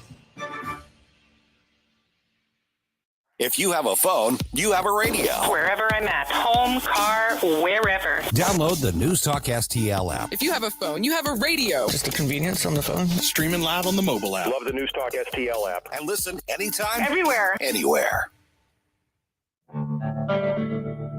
Hi, it's Vic Porcelli. And Ken. Hi, Ken. Hey, Vic. Ken and I are on every Monday through Friday, 9 to 11, right here on News Talk STL. Right now, you're listening to Mike Ferguson in the morning on 101.9 and 94.1 News Talk STL. Whoosh, my morning, people. Okay, so here's the situation. The country's border czar, remember that term? Mm-hmm. The border czar now wants to be commander-in-chief. So how do you think that's going to work out for the country if that's what happens? Yeah. People are like, man, Mike, you're just full of those one-liners that aren't making me feel great right now. Seriously, man. You're bringing down the room. You're harsh and mellow. I'm telling Such you. an upbeat day. No kidding. 6:36 right now. I'm Mike. By the way, it's Wednesday, which means by my count, and I went to public school, that means it's 2 days away from Friday. Oh, yeah, that's right. And so Fridays would be Flashback Fridays. Mm-hmm. So start sending in your 80s bump music request for Flashback Fridays here on Mike Ferguson in the Morning Show. All right, joined now by James Massa from NumbersUSA. And James, I think a lot of people from the middle to the right, when you look at it from that perspective, the failed border czar wants to become a future failed commander-in-chief. That's not going to sit well with a lot of people when you look at how she's neglected her duty as so-called border czar. What does that tell us about what she would do if she's elected president of the United States and there's a president, Kamala Harris? Well, past performance is no indicator of future performance, but I got to tell you, if you look at her past performance, she has been abysmal on doing anything to bring the border under control. I mean, she has personally sponsored over 9 amnesty bills. She has co-sponsored bills to lock in catch and release and other loopholes that allow people to come in, smugglers, cartels, and people who are just looking for jobs to come into the United States and be let in for the next 5 years without having any control on them. And she's continued to dismantle the effectiveness of ICE. So if that's what she's done, I think that's what we're likely to see more of in going forward. Morning, James. Gate 5 for here. So of late, we've seen at least some of Kamala Harris's surrogates try to distance her from the border czar moniker and suggest that she didn't really have that big of a role going on there. But based on what you just described, it seems as though she had a pretty big hand in everything. Well, NumbersUSA, which you can all see at NumbersUSA.com, has a grade card system, and we actually track every bill that has anything to do with immigration, whether it's voted on or not. And when you look at the people who actually voted on different bills, and we have her record because she has been a standing congressperson, you can see her actions, and her actions speak much louder than words. And in addition, even in the role that she had, even if she was to just investigate root causes, what occurred when she did that investigation was the counties or the countries outside of Mexico and that Northern Triangle had 7 times higher immigration towards the U.S. in 2021 than it was before she started her investigation. So the things that she had done to actually try to change that Northern Triangle to make it more prosperous were abysmal failure. And it just meant more and more people are coming to the United States trying to cross our border, not only from Central America, but from countries beyond the oceans abroad. Okay, James, so we see the videos. We know about the caravans of the illegal immigrants, and we know about the individuals. We even know about the coyotes smuggling people in. What about the cartels when they're assessing, what could happen with this election, and they're assessing, because these are big businesses. I think a lot of people think these are a bunch of guys that run around living in tents, but these are big businesses. When they look at a possible Harris administration, what would they be shaping up to adjust, if anything, when it comes to smuggling, fentanyl, people, sex trafficking, all of these things under a Harris administration? Well, you're astute. It's a multi-billion-dollar industry, smuggling people into the United States. And Kamala Harris's work to be able to connect NGOs to work with those organizations that are leading people to the border, so that the NGOs funded by the U.S. government can then complete the migration of these people into the United States, is really an atrocity. So I think what you're going to see is a continued increase of that relationship, where there would be relationships on the border that she is trying to foster to be able to facilitate the handoff that occurs. I mean, I've been to the border. I stood there in Yuma, Arizona, and watched the cartels drop off busloads of people across the river. They come across, and they are easily processed at the edge of where the wall stops and brought into the United States, and then sent to NGOs to be distributed throughout the interior of the U.S. So she'll just do more of that, and I think that's what the cartels will be looking for. Good morning, James. Stal Ponticus here. So over the past couple of months, we haven't seen the illegal aliens flooding across the border on foot like we did earlier. So that visual problem has been kind of covered up. Could you speak to the fact that there are still flights coming in from further south that are going into Phoenix and other cities where hundreds of illegal aliens are being dumped into the United States by that manner instead of coming across by foot? Well, yes, I can. That program actually particularly focuses on 4 countries: Cuba, Venezuela, Nicaragua, and I can't remember the last country, but there are over 30,000 people that come in every month through that program into airports interior to the United States. Miami is one of the largest ones, and there are others throughout the U.S., including places like Denver. It's why Denver's having such a huge problem with Venezuelan immigrants in their city, impacting their healthcare system and actually causing quite a crisis there, is because they're flying directly into the city, and that's where they end up then taking up residence. So yes, it's a big program. It's a program that was put in place by the Biden administration, and it's one that puts 30,000 people into the U.S. that are inadmissible aliens every month. Yeah, and by the way, in Denver, their public school system is now basically at a breaking point because of the illegal immigrants and everything that has to be spent to accommodate them, because Denver, as a lot of people may know, they are a self-proclaimed sanctuary city. We're visiting with James Massa from NumbersUSA. Okay, so when the debate happens, James, and somebody says, okay, well, we get it. You're not a Democrat. You're not a leftist. Okay.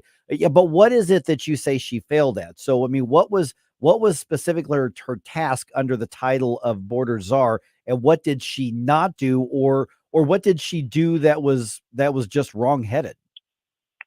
Well, the actual goal of her role in that, looking for root new causes, pathways into the United States, was to actually try to make the northern part of Central America more prosperous. That was her goal, and to find root causes to why people were coming in. And then in the actual documents detailing what her roles was, it says she was intending to be able to find new legal pathways. So it wasn't to curtail immigration at all. It was to increase immigration in a way that was more legally acceptable and could be put through more the ports of entry rather than people crossing over illegally. So that is what she set off to do, and that's pretty much where she focused her time. There was no restriction that was actually done throughout there. Even for criminal elements, there was not an effective restriction that occurred. Okay, James, we know that a lot of voters have the attention spans of fruit flies, in this country. That's just the way that it is. We've been hearing about illegal immigration, for years. And at some point, people kind of become desensitized because the numbers are so big, they just start looking like numbers. What's the way to keep this front and center for people, to make sure that people are reminded and people continue to understand this is a massive problem with illegal immigration? And you can separate out the debate between legal and illegal immigration, but for illegal immigration, to remind people that this is something that needs to be among your top priorities when it comes to deciding for whom to vote. One of the great images we share with people is that the number of people who are coming in illegally every year is equivalent to the size of Los Angeles. So if you would drop a Los Angeles every year into the United States, somewhere along the way, people would take huge notice that there would be 4 million people or 6 million people coming into the United States. And that's what's occurring every year. The Biden administration's goal is then to lower the visibility of that and be able to bring them in different ways, so that they aren't coming across the border and being interdicted, but they're coming in a pathway that allows them to land and then be dispersed throughout the United States. So I think that image is best. If you want an LA in your middle of the Midwest, if you want an LA in Wisconsin, if you want an LA in upstate New York, if you want an LA in Georgia, that's occurring every year. The potential second Trump administration is suggesting that they want to implement the largest deportation operation in history, and the critics of that idea are saying, well, that's just not possible. It's not logistically sound. It's too big of a task. What's your opinion on the idea of having mass deportations of the illegals that we have coming in, as you said, in these massive numbers? Well, there is a challenge, and some of it is because of the work that the Biden administration has done to diminish ICE itself. I mean, there's more police officers in the city of New York than there are ICE officers throughout the entire nation. So there is a personnel limitation to be able to implement something where you're physically removing people. And there's all kinds of ideas tossed out there about implementing National Guard and others. We believe one of the most effective things that can be done is the messaging from the new administration that says we are going to deport you, to deport some people, because once they start deporting some, it puts a huge chill on anyone trying to come into the country and puts the fear in people who then will not want to be deported.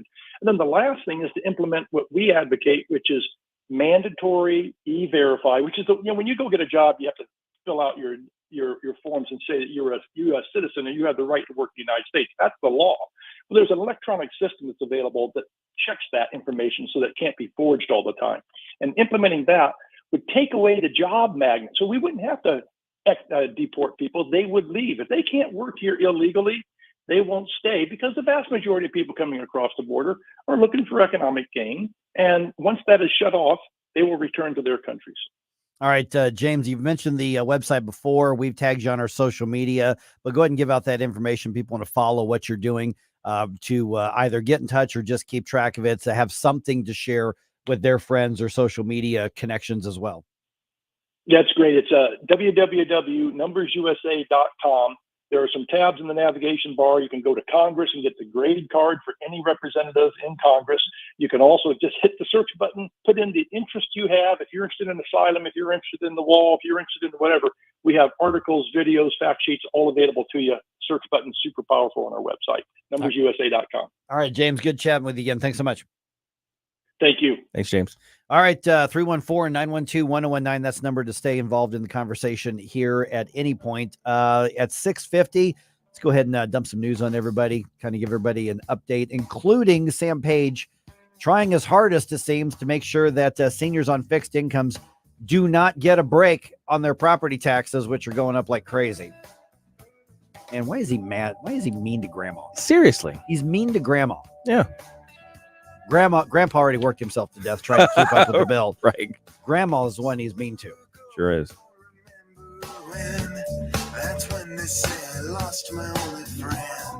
We give you news, analysis, opinion, and more. Only on News Talk STL. Mike Ferguson in the morning. St. Louis's new choice for conservative talk. Live and local. I need to know what's going on in my city. News Talk STL. Legends of Country Rock.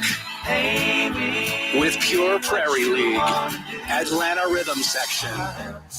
Richie Furay from Poco and Buffalo Springfield. And Firefall. Saturday, September 28th, the Family Arena.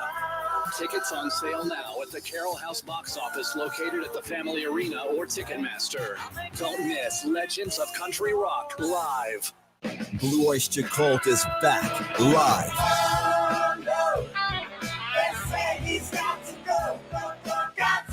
Friday, October 4th at the Family Arena. With special guests, Tommy DiCarlo, a former lead singer of Boston, and Jason Sheff, longtime lead singer of Chicago. Tickets on sale now at the Carroll House Furniture box office, located at the Family Arena or at Ticketmaster. Blue Oyster Cult. Are you tired of establishment politics? Meet Adam Schnelting, your true conservative choice for state senate. Adam Schnelting, husband, father, soldier, and member of the House Freedom Caucus. Adam authored the legislation that ended abortion in Missouri and is the grassroots candidate Jefferson City fears. Unlike his opponent Phil Cristofanelli, who's backed by lobbyists and Democrats, Adam's support comes from right here in St. Charles County. It's time for real conservative leadership. Vote Adam Schnelting for state senate. Paid for by Leadership for America PAC, John Royal, Treasurer. Southern Armory, your hometown gun store. Come and be more than just a customer. Southern Armory, we carry the best guns, holsters, knives, magazines, ammunition, and even food storage. Special orders are welcome. Southern Armory, 1 mile east of 270 and 44, 9901 Watson Road, and southernarmory.com. That's southernarmory.com. Whether you're purchasing your first firearm or adding to your collection at Southern Armory, you're more than a customer, you're part of the family. Follow Southern Armory on Facebook or at southernarmory.com. This hour of Mike Ferguson in the Morning is brought to you by Stifel. Request a portfolio review from your Stifel financial advisor at stifel.com. That's STIFEL.com.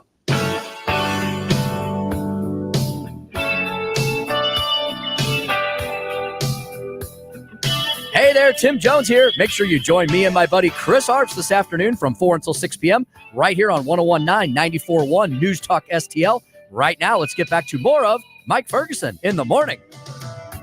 I've been thinking about the time you walked out on me. Oh, am I supposed to talk now? You don't have to. I like this song. No, it's okay. Here we go.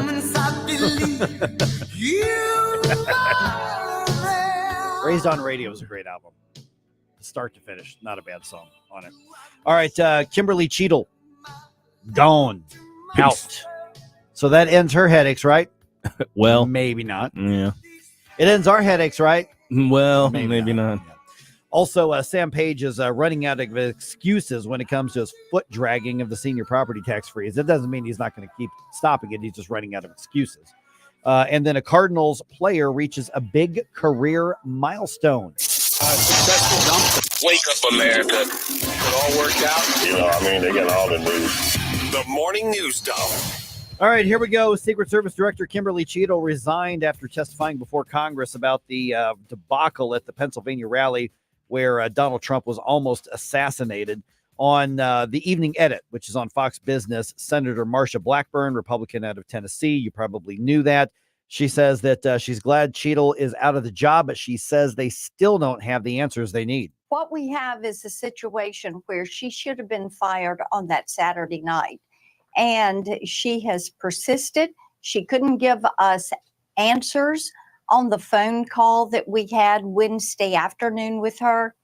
And then she shows up yesterday and she still cannot give answers. Okay, so it is possible she could still be subpoenaed to testify more, even though she's out of the job. And now President Biden will select her replacement. And Gabe, at 7:05, I want to dig deeper into this, not just with the Secret Service situation, but why is the left, who rightly saw the debacle in security and said this has got to be explained, but they still don't want to go down the path of talking about the ideology that contributed to this, or appears to have contributed to it. Yeah. The whole DEI thing, and we've been highlighting it for a long time, that the idea of using these immutable characteristics to pick people for various positions rather than merit is going to have negative consequences. And when the negative consequences come, we point it out, but everybody say, hey, that's not it. That's not what happened here. So let's actually have a little bit more of the conversation of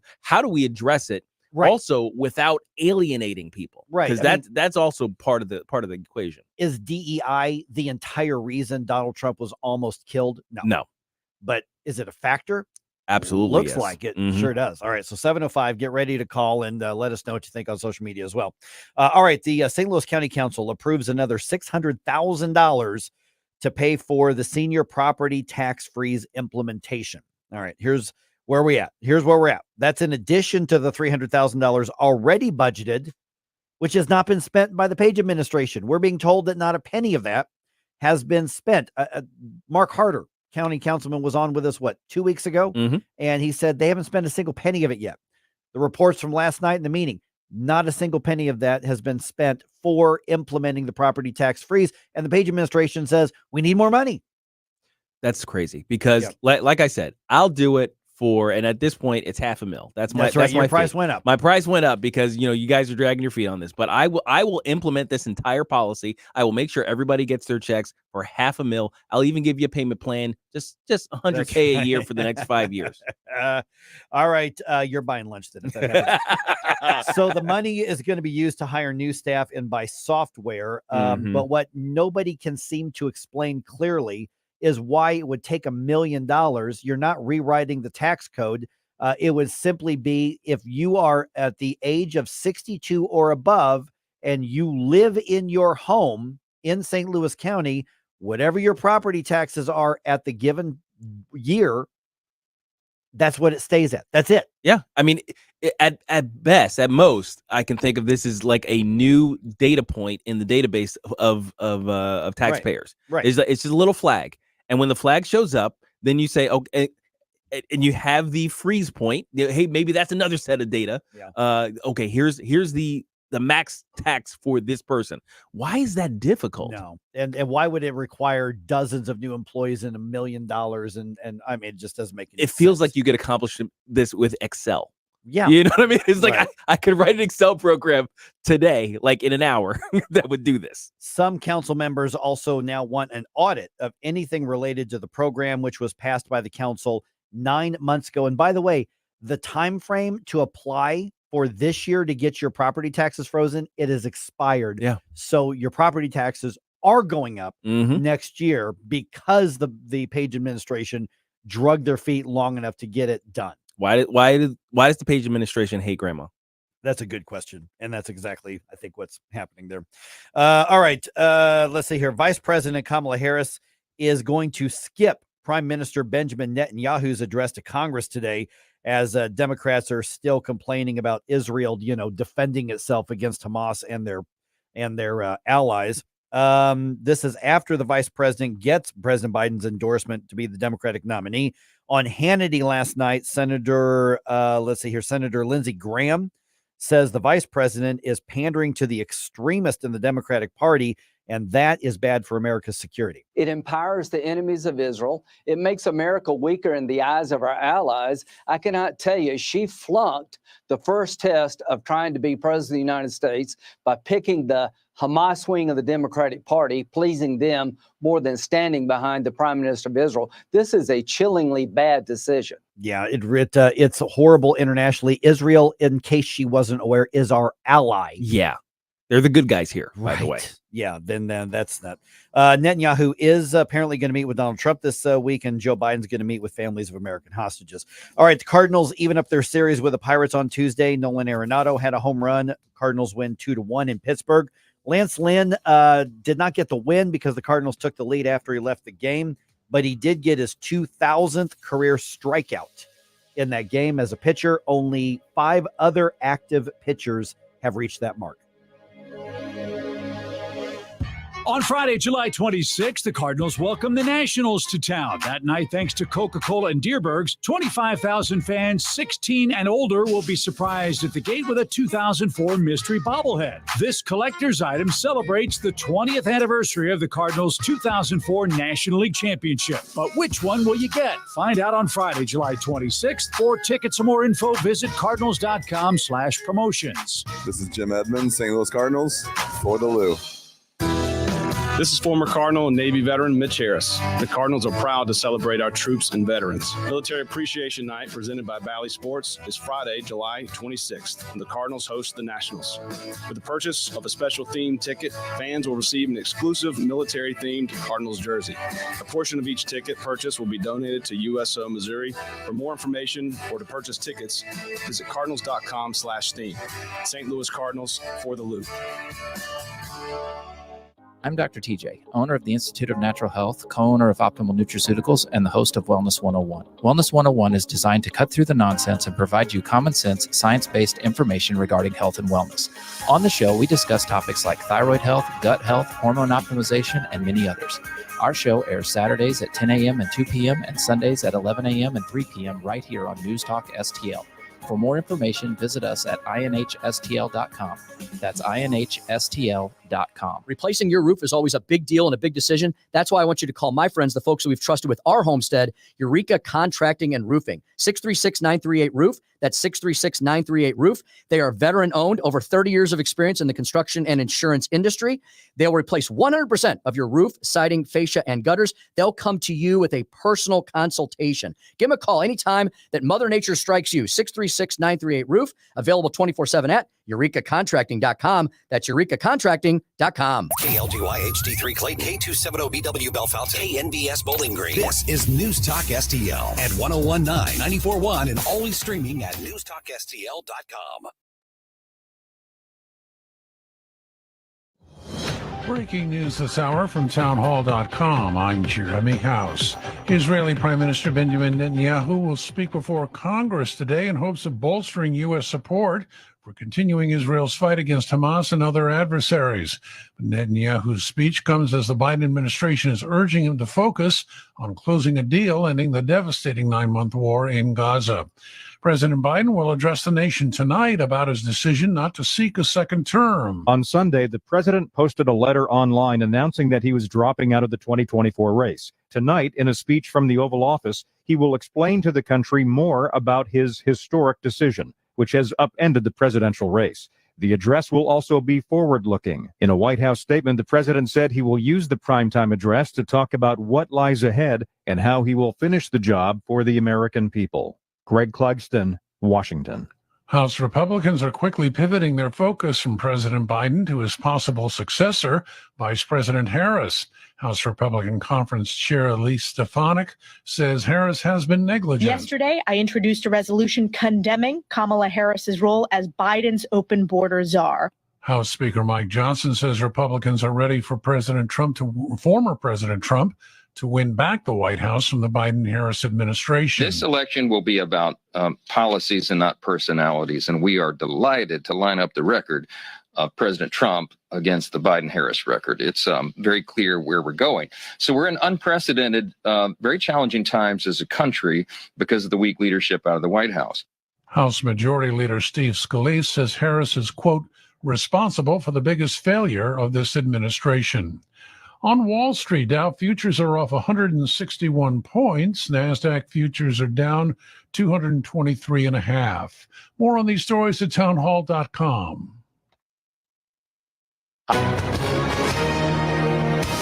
Hi, everyone. If you've been injured in an accident that was not your fault, listen up. We have legal professionals standing by to answer your questions for free. Call now and find out if you have a case and how much it's potentially worth. Call 800-504-8790. I'm here with spokesman John Wolf. So, John, tell everyone listening who should call right now. Well, Maria, first off, thank you for having me here. It's always nice to answer the listeners' questions. Now, as far as who should call in, anyone who's been injured in an accident and think you deserve compensation, give us a call right now. 800-504-8790. You'll find out if you have a case and how much it's potentially worth. Thanks, John. You heard it, folks. Take advantage of this opportunity and call now. 800-504-8790. Advertisement sponsored by Legal. From the Michael's Flooring Outlet Weather Center. Hot and humid this afternoon, but nothing outrageous for late July. We'll be up to about 91 for the high. Once again, a few isolated showers and thunder showers possible, but isolated is the key word.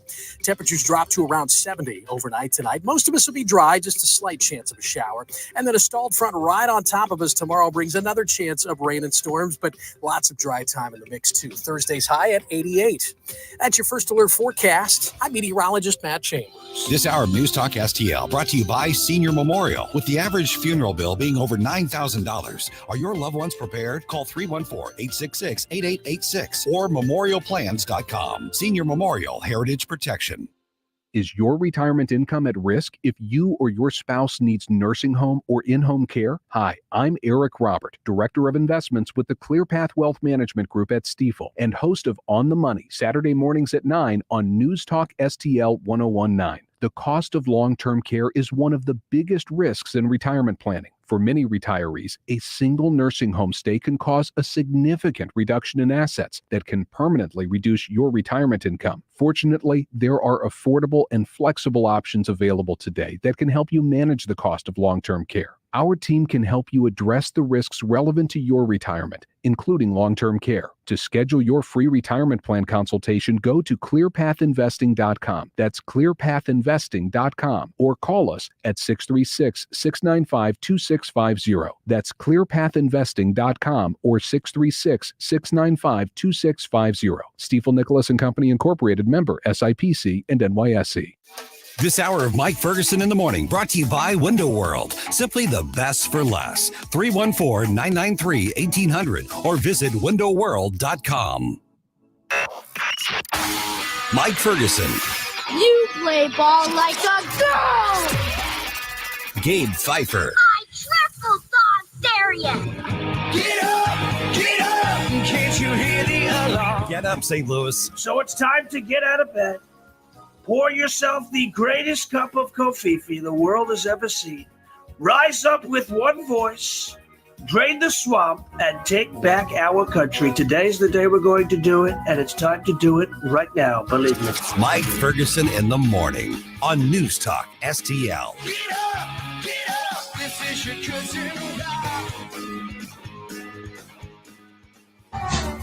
There she is, she's not that cute. I doubt she can aim, I doubt she can shoot. Everyone was confused, they didn't know why. Everything got worse cause of DEI. Can't put your gun away, Secret Service girl. Can't keep your glasses on, Secret Service. Service girl. You way too much gum with your hair in curls. Time to find another job, Secret Service girl. And so here we are already. Oh my gosh. It already. Now, see, and I have to wonder, is that just an individual being creative or is that AI? Oh, good question. Either way, that was funny. Yeah. And I was expecting a cover of Johnny Rivers' Secret Agent Man. Yeah. You Oh, do yeah, that that's too. right. Yeah. Secret Service girl. There you go. Secret Service girl. I bet AI can write that. It's probably out there right now. Yeah. All right. The Secret Service debacle is becoming a case study in why DEI, one, is lousy ideology. Mm-hmm. But it's also, I think, uncovering why the left is so protective of it. And this is an interesting place in the discussions. 314-912-1019. We can get calls coming in, right? Yeah, we can still do that. Okay. Yes. All right. By the way, Gabe and I, a week from tomorrow, so Mhm. not tomorrow, but a week from tomorrow, we are going to be doing the show broadcasting from PJ's Coffee in O'Fallon, Missouri. PJ's. That's right.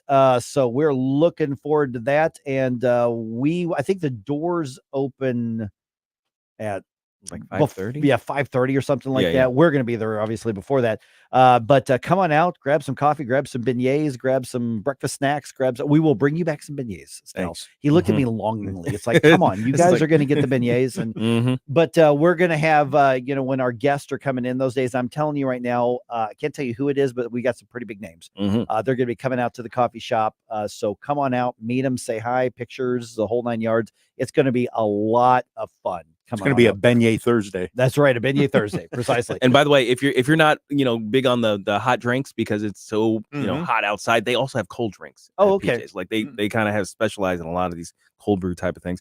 I'm looking at their menu, man, and I'm just like, it looks good. oh my gosh. Yep. So this is on Route K in O'Fallon, Missouri. So you're going to get coffee and probably get breakfast somewhere anyway. Coming out and do it with us on Thursday.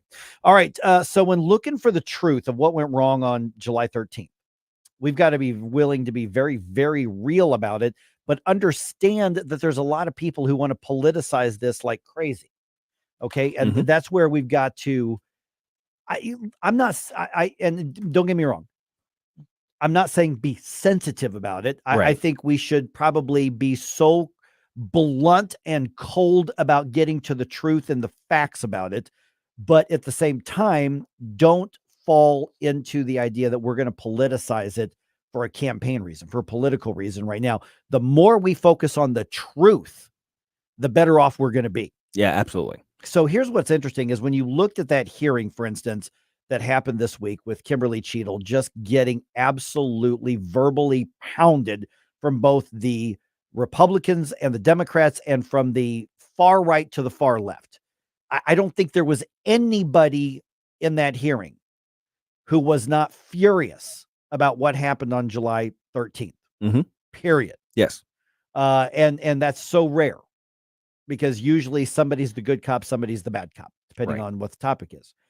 But even the far left Democrats realize how dangerous a failure like this is and what could have happened. I don't think we comprehend what could have happened, but they understand that this could have been unbelievably destabilizing to the entire country. Yes. And no, I don't believe my political opponents want us to be living in a Mad Max apocalyptic world. I don't think that. Yeah. I think they want us to live in a centrally planned, completely controlled, tight ship world where we don't have a very much individual freedom. Yeah, and they imagine that that's a utopia. Right. They imagine it in the best terms possible. We just know otherwise. So we're obviously zeroing in on one aspect of the failure. Okay. Yeah, the whole DEI thing, that's not the entire story. No, but it is a part of it. And a significant one. Right. And so why is the left also trying to not go down that route? To explore the potential role, failure here, the right. role it played. And my thinking is that, and I've kind of seen this played out in microcosm when having discussions with leftists. I use the word discussions very lightly. But generally speaking, when you poke a significant logical hole in their ideology, the entire thing just blows up. If you pull on one thread all of their ideology can unravel. I think on some level, on some subconscious, unconscious level, they understand how delicate of a balance they're attempting to hold with all of these competing ideas in their ideology. It's cognitive dissonance, just writ large, is what their ideology is kind of built on. So if you poke at it and they allow themselves to concede one of those points, all of the other points now become in question. I mean, let's go back over the past, say, generation. Mhm. We've had the debate over affirmative action. Yes. We've had the debate over what would be some other recycled terms that we've had on this. Yeah. Equity is included in DEI, Right. So the quotas thing. I mean, people shied away from quotas even back just in the the day, word but- diversity. Yes. As well. And so Diversity is our strength. right. And in a lot of ways that can be true in a corporate setting, sure, but not necessarily just based on biological things. Well, it's certainly not. The diversity that I think has a reality to it is not the same as what they're talking about. Correct. They use terms differently than I think how reality is. Diversity of mindset, diversity of viewpoints, of experience, background, all of those things can be absolutely can be an advantage when it comes to business or nonprofits or whatever. If you're building a team to do anything, you need a measure of diversity. I mean, you need somebody to be able to say, wait a minute, what about this? Yeah. Okay, but that's not what the left is talking about. Right. They are talking about, originally it was, hey, affirmative action, we need more minorities to be hired, whether or not they are the best candidates or not. Well, the fact of the matter is there are a whole lot of minorities who were the best candidates, but what was the reaction to that? Yeah, the reaction, here's what happens. Yeah. In an area where, let's say, minorities are very few and far between in the pool of people from which you draw the hirees, right, you are necessarily, mathematically, going to get lower performing minorities in those positions. So then what happens is everybody notices that the lower performing minorities somehow still have big numbers in the hiring pool. And that's never a good thing. So when you do run into a high performing minority, you're not necessarily sure that they're there because of the quota or they're there because of their merit. So there's all kinds of things that kind of go into that. And that's not to mention the fact that you're handicapping your team. Your team is necessarily going to perform less effectively because of those types of pushes. Well, then it expanded obviously too. It's not just racial diversity. We have to have gender diversity. And then in the last few years, that's expanded to even efforts to include things like sexual orientation and behavior and queerness, gender dysphoria, all included in this. And we've had chaos to the point where in the private sector, many of these even woke leftist corporations that have been taken over by, some investors on the left, or the middle management now are people in their 20s who grew up with this indoctrination. They're now realizing this doesn't work. No, not at all. It doesn't mean that you're opposed to an LGBT social agenda or that you're not going to, go to a pride parade or whatever. They're just saying from a business perspective, this doesn't work. Investors are saying you're hurting my stock when I invest in you. I'm fix it or I'm out. Target, InBev, as far as Bud Light and all of these others. So the left, while looking and accurately, and give credit where credit's due, saw the absolute debacle and failure of the Secret Service on the 13th. And here's the thing is, if they had gone through an audit and they had done everything right, and that guy had somehow managed to find another way to fire those shots, then you look at other factors. Either by a fluke or super genius, Right. basically. Yeah, sure. Right, exactly. But here's the thing, is that we know there were two major problems, at least.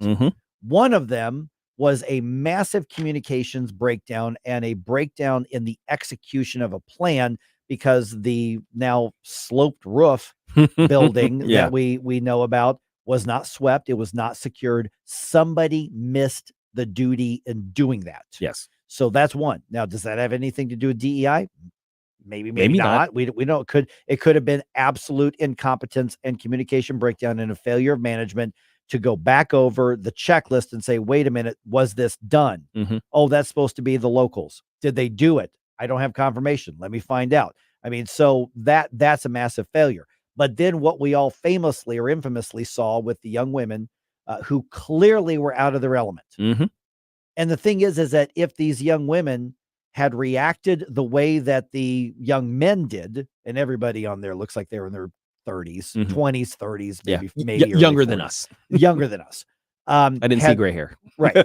Had they reacted the same way the men did, instead of looking at them and what do I do? What do I do? What do I do?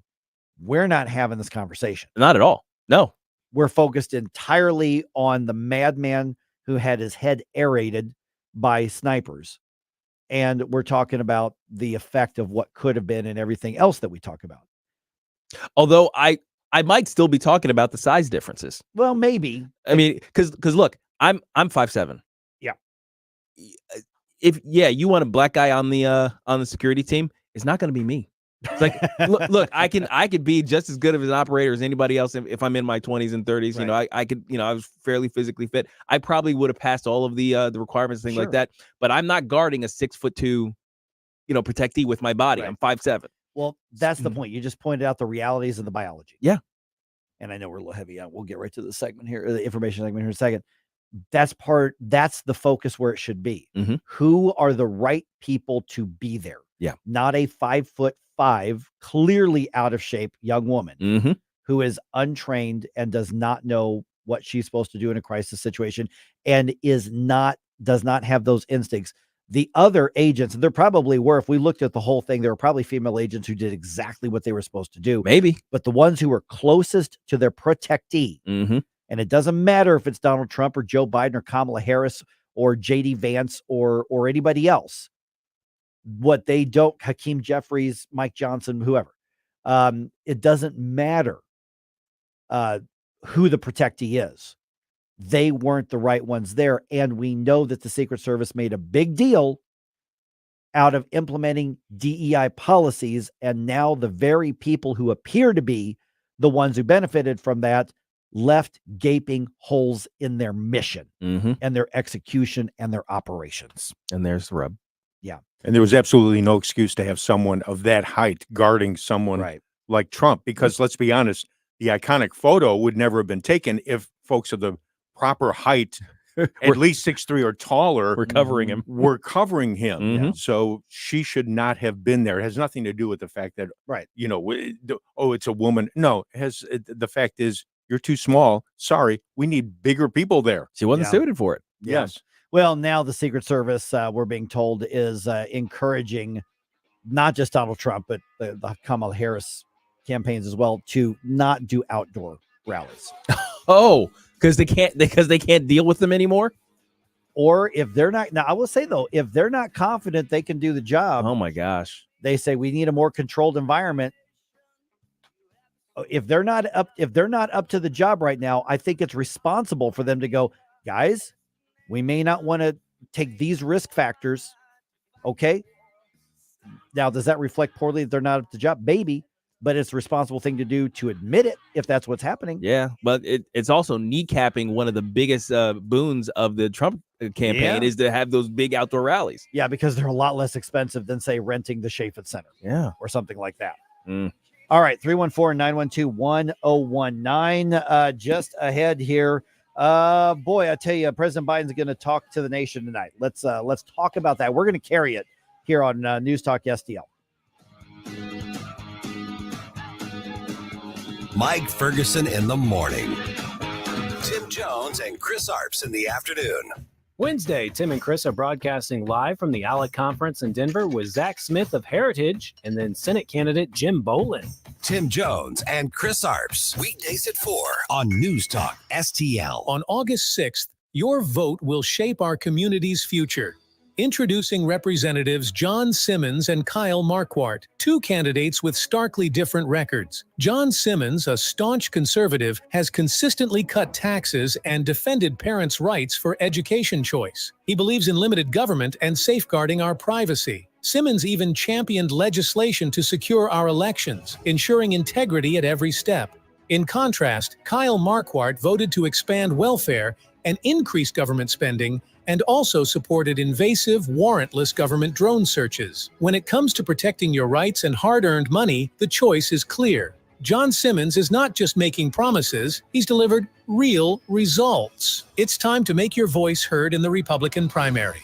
Vote John Simmons, the representative with the proven conservative voting record.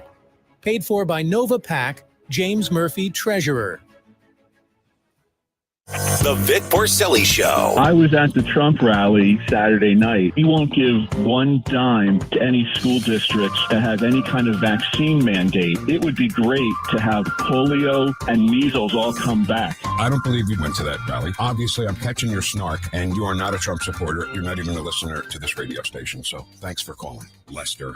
I don't, that's not your real name either. Vic Porcelli, live and local, weekday mornings at 9 on News Talk STL.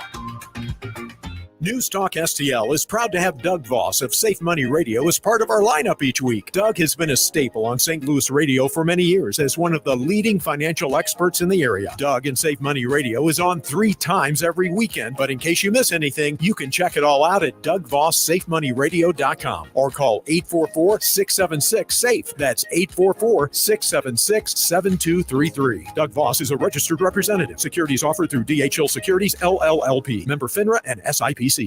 Every day, the men and women of the United States Marine Corps demonstrate their commitment to defend the American way of life. Since 1775, we have served our nation as a force in readiness. From combat operations to humanitarian assistance in every corner of the world.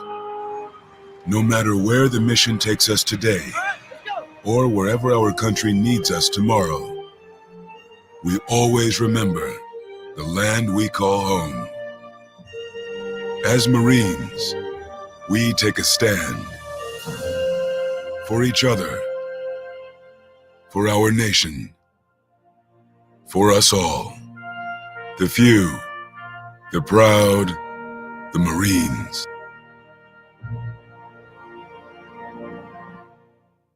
If you have a phone, you have a radio. Download the News Talk STL app. Just a convenience on the phone. And listen anytime, anywhere. Hey, this is Larry Connors. Make sure you're listening later today at 6 o'clock on News Talk STL for my show, Larry Connors USA. Now, back to Mike Ferguson in the morning. All right, President Biden will address the nation tonight. Yes, he's alive. He's not in hospice. Right. I've got a little sore spot with the social media stupidity that happened over the last 48 hours. Got a bone to pick with some. Yeah, I do with a lot of people. All right. By the way, why is it mission critical for the Secret Service to be brought back to be mission focused? Mm-hmm. Talk about that at 7:35. Former Congressman Bob Barr, not only a friend of mine, but he is one of the few people in this country who has intelligence experience, as he was a CIA, an intelligence analyst for the CIA.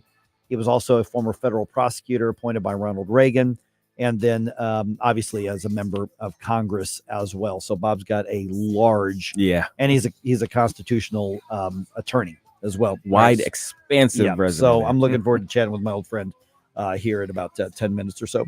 All right, basically, Joe Biden is going to address the nation tonight, 7 o'clock. So just under 12 hours from right now. It's 7:24 right now. My guess is 12 hours from right now, this speech is going to be over. Yeah. That's my guess. I don't know how long he's going to speak. Yeah. But my guess is it's going to be very, very short. And I know there's some people saying, wait a minute, isn't there a debate in the Missouri race for governor on the Republican side tonight? There is. Yeah.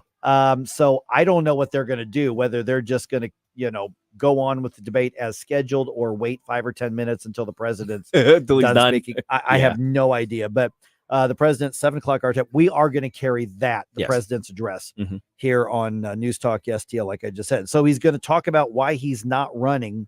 And I suspect he's also going to be talking about what he wants to do for the remainder of his time in office, whatever that is. Yeah. I mean, I'm assuming that because of the shortness of the speech, there's probably just going to be a lot of platitudes. Like, we're going to continue to focus on bringing, cookies and ice cream to all of the people of America. Right. Whatever flowery stuff he wants to throw in there. Right. Yeah, exactly. I don't think he's going to be flowery. I think he's going to be fist pounding. That's just my guess. You could be right, but I that's what I think. I think he's going to be want to be Mr. Tough Guy talk. Well, yeah. I mean, now his tone is definitely not going to be flowery, but his promises always are. Right. Oh yeah, without a doubt. Okay, let me do a sidebar here. Mm-hmm. So yesterday, I wake up, and I'm first thing I do, is I'm getting ready, and getting dressed, and I always sit down. I look through my emails, and of course, this is 2:30 in the morning, 2:30, 3 o'clock in the morning. And I check the social media feeds. I check the news feeds. Yeah, you got to doom scroll a little bit. Yeah, I saw a whole bunch of people retweeting out. Credible sources say Joe Biden is in hospice care and may not make it through the night. Yeah, and now some of these so-called news sites, which I've never heard of, I don't know why they're showing up in my feed. I don't follow them. Mm-hmm. I don't know why they're showing up. These are the same ones that have gotten a number of things wrong. And basically they're pushing out what the left likes to call right-wing misinformation. Right. And I remember seeing that and going, that's complete BS. Mm-hmm. We know that's BS. I know that's BS. But over and over and over, I'm seeing people going crazy with it. That's why I think you saw the residuals. We haven't seen Joe Biden. Where is he? Is he even still alive? Do we even know where? I mean, all of these things. And I haven't figured out where this one originated from. But remember the last time we had one of those, it was from kind of a far fringe right-wing nutcase who kind of embarrasses the rest of us or should embarrass the rest of us who are simply on the right. And I don't want to dignify anything. I don't want to besmirch the conversation by saying this person's name on the air. She's very famous in the fringe weird aspect of our camps. And I don't know if she was the source of this, but I'm starting to see people trying to trace it back, saying it looks like this came from somebody. Stop taking and running with things because you want them to be true. Let's find out whether they are true. And the thing is at the high risk, high reward, when you see that and you see, some news report handle that you've never heard of, and be honest, you've never heard of it. Right. But their graphics look real. Mm-hmm. And they got a blue check mark. Because they pay $8 a month or whatever it is. Mm-hmm. And then you're like, oh my God, the president of the United States in hospice and he may not make it through the night. What a cover up. And so when Joe Biden got off the plane and went back into the White House yesterday, I wanted so bad to just retweet out and saying, hey, apparently all of you, he's in hospice, not going to make it through the night, people need to rethink your media consumption, but then it wouldn't be worth it. So I'll do it on the air in front of thousands of people. Yeah, there you on go. The radio too. There you go. Well, I think part of the thing is there's definitely a pipeline from legitimate questioning of government to absolute conspiracy theory and false stories, and we have to be discerning enough to acknowledge the legitimate questions that we might have. It's like, hey, where is Joe Biden? Why is that's a legitimate question. It is not legitimate to then jump to, I bet he's been replaced by a robot, by the reptilian skinwalkers from Venus. You don't jump from one to the other. Right. And we have to stop letting ourselves be led by the nose by the weirdest individuals in our camp. By the way, Goat Lady knew exactly who I was talking about. And so that's on Rumble right there. And it's interesting. Laura on Rumble says somebody reported yesterday that President Carter died, and that is also false. I saw that as well. Yes. Yeah. Mm-hmm. And so, when you see this, when we call out the leftist and the mainstream media and the far left media for making crap up, mm-hmm. and for the misinformation and the disinformation, and we call them out for lying.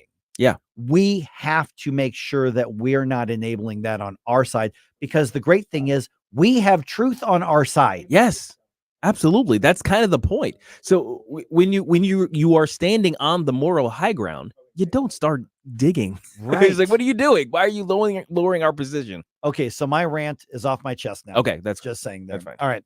Okay, just ahead here. Why is it so crucial that we get beyond the politics of what happened with the Secret Service, get them back to being mission focused. And also let's look at what the presidential campaign is shaping up to be, other than the complete mess that makes you want to slam your head into a wall. Let's talk about that with former Congressman Bob Barr here right around 7:34 on 1019 94.1 News Talk STL.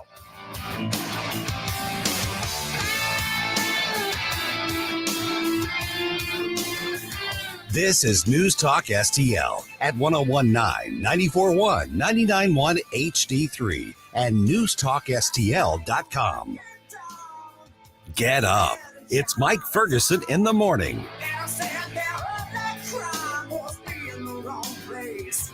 From the Michaels Flooring Outlet Weather Center.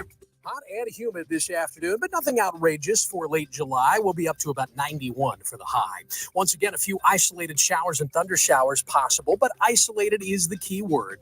Temperatures drop to around 70 overnight tonight. Most of us will be dry, just a slight chance of a shower.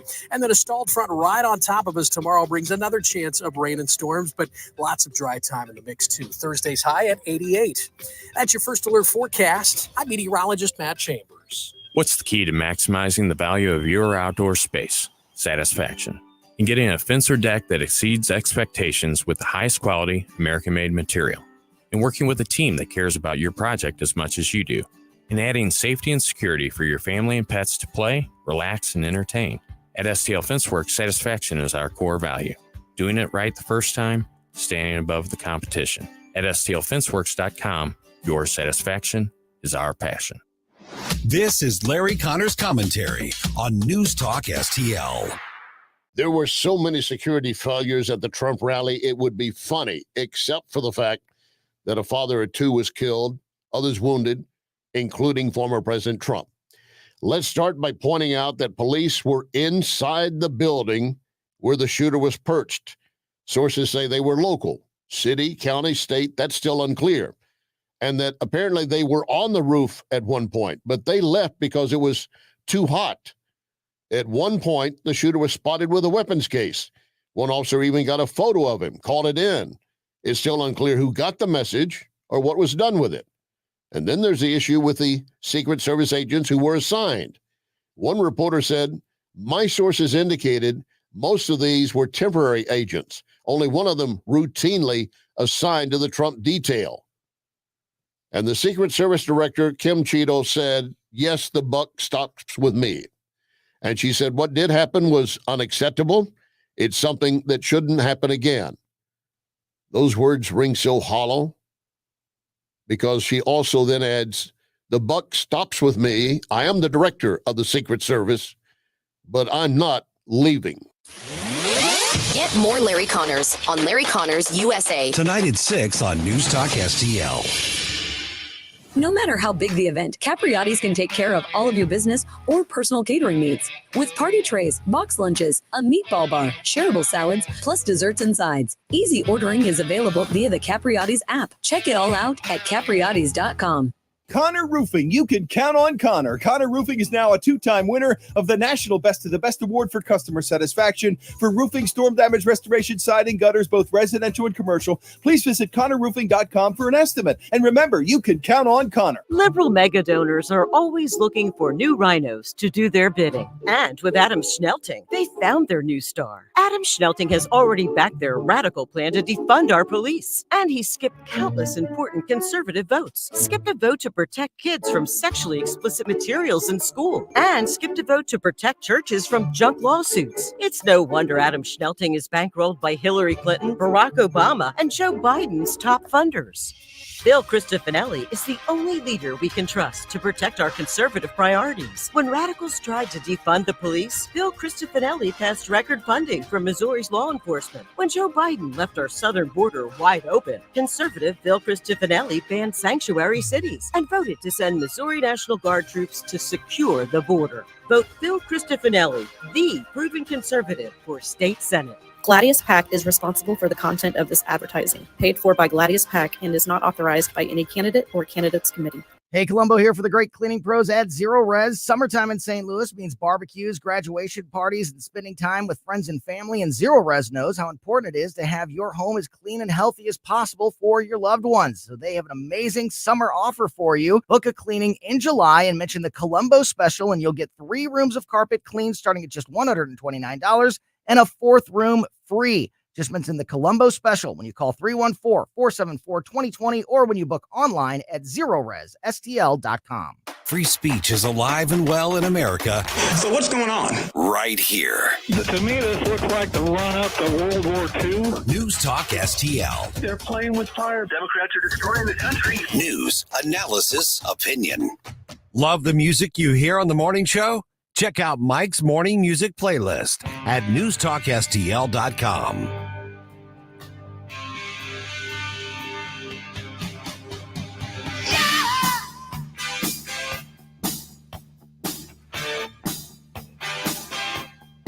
All right, can a government agency that's been captured by leftist ideology be brought back to a mission focus? But the bigger question is, why does that matter so much? 7:36 right now. Don't forget, if you haven't checked out the News Talk STL app already, please do so. It's free. Take us anywhere you want. And, of course, we have streaming audio on newstalkstl.com. And, of course, a lot of people watching us on Facebook right now and Rumble and Twitter and Instagram. By the way, if you're watching the video right now, please hit that like or thumbs up button. Yeah. It makes a big difference. Like I said, 7:37 right now, joined now by former Congressman Bob Barr. Bob, thanks for being on the program again.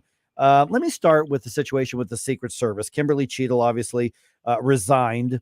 And it's interesting to me. A couple things are interesting to me about this. And I want to tap into your experience. You've been through these hearings. You've questioned people regarding a variety of things. So she's gone. And for a lot of people, that's not the end of the story because we still need to find out what went wrong. What was interesting to me is that both the left and the right saw the danger of the shortfall, saw the danger of the failure of what happened at the Trump rally. So when you look at the changes that are going to be made, a new leader, whoever that's going to be, why is it so important that we get to the bottom of what went wrong on that particular day? And can we keep this from becoming something that's ideological? I don't think we're going to be able to keep it from something that's ideological. Already it's become a political issue. But that aside, a couple of things come to my mind that you've just touched on. First is there were so many mistakes made that day. It's a sort of situation where if a mistake could have been made, it was. So it isn't just one thing that needs to be corrected. It is systemic errors that need to be corrected. But secondly, many members of Congress, I suspect, will sort of be distracted by the shiny object in the room, and that is Cheatle's resignation. That is largely symbolic. And it may, in a sense, make real reforms more difficult because many members of Congress just sort of look at that and they say, well, okay, we've solved the problem. We got rid of the bad apple. Now we can turn our attention to something else. The problems in the Secret Service that were manifested on July 13th are going to require some very hard, long-term, consistent work by the Congress if they're going to get resolved. And I worry that some members of Congress just don't have the attention span necessary to do that. Why is it so crucial? I mean, obviously we've heard about the DEI, practices and hiring in the Secret Service. That's all under scrutiny as it should be. But when it comes to the Secret Service and its mission in particular, why is it so crucial that that agency be mission focused and nothing more, nothing less? Because at the heart of what the Secret Service does is protecting people. Yes, the Secret Service has a number of areas of jurisdiction, credit card fraud, certain types of financial fraud, and so forth. But the reason that the Secret Service was set up back in the 19th century was to protect people. And if you fail at that core mission, people are going to die.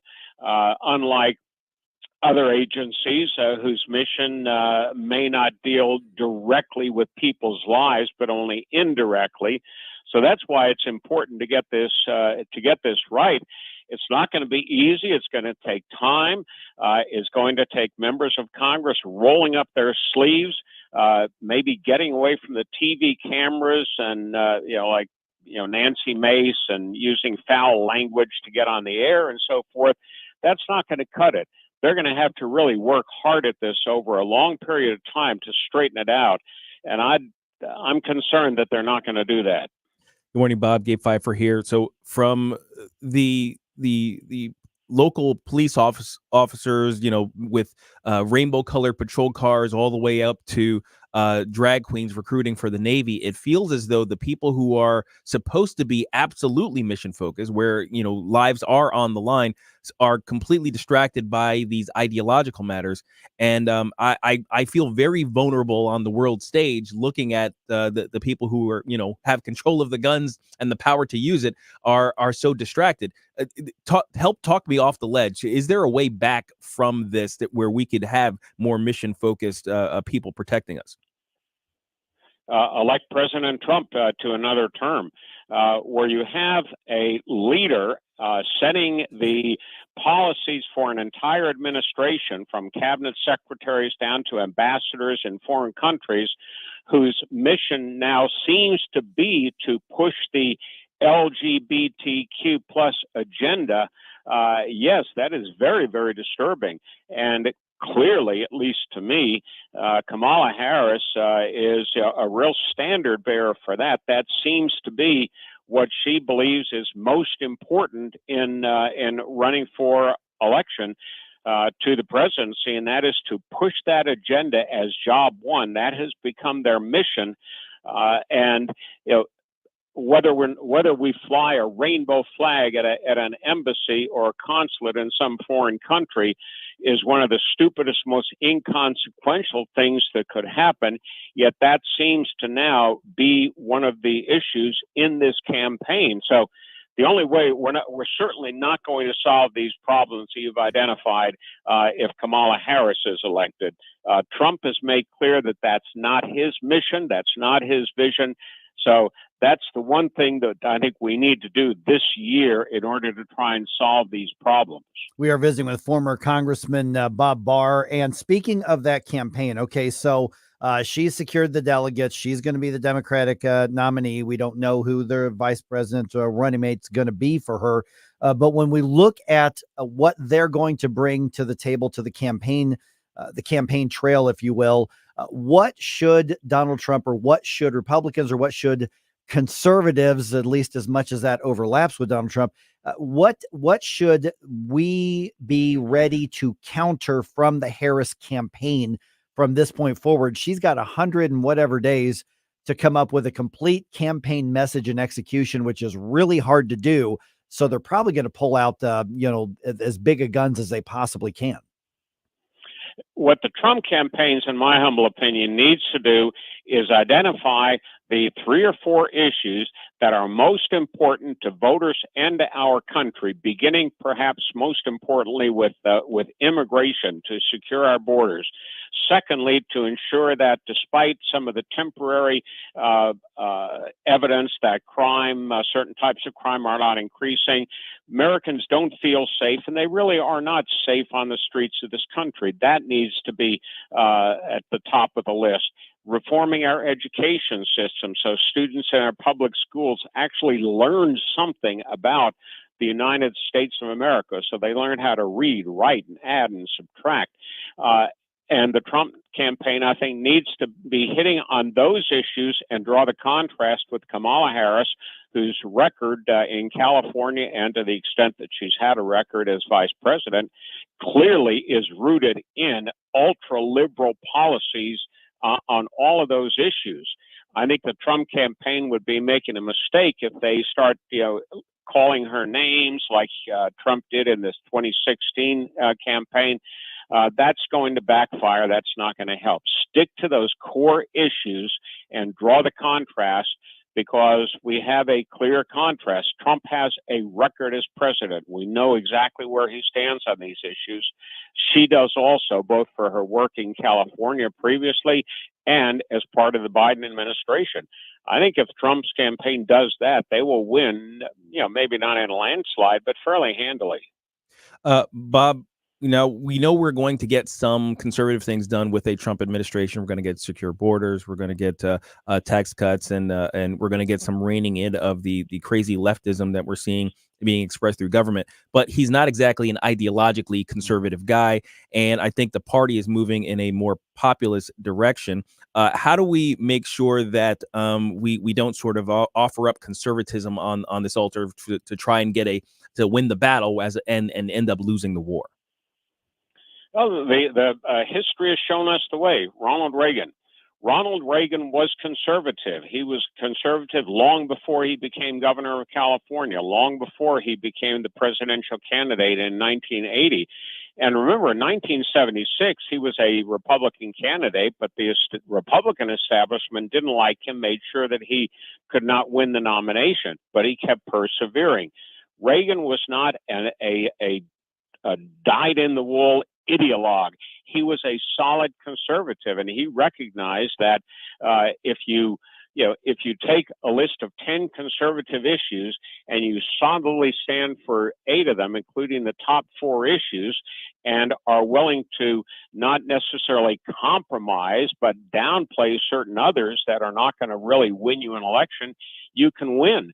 Ronald Reagan, to me, is the model, even though a lot of voters nowadays weren't even around when he was president, use that as the model.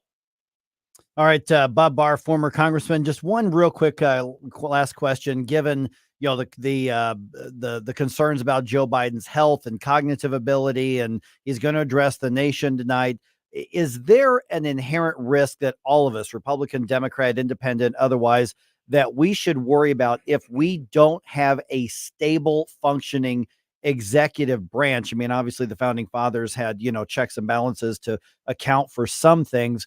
But if we have a weak executive branch or an unstable one, or one that we don't have any confidence is operating effectively, what are the dangers both internally and maybe internationally that we need to worry about?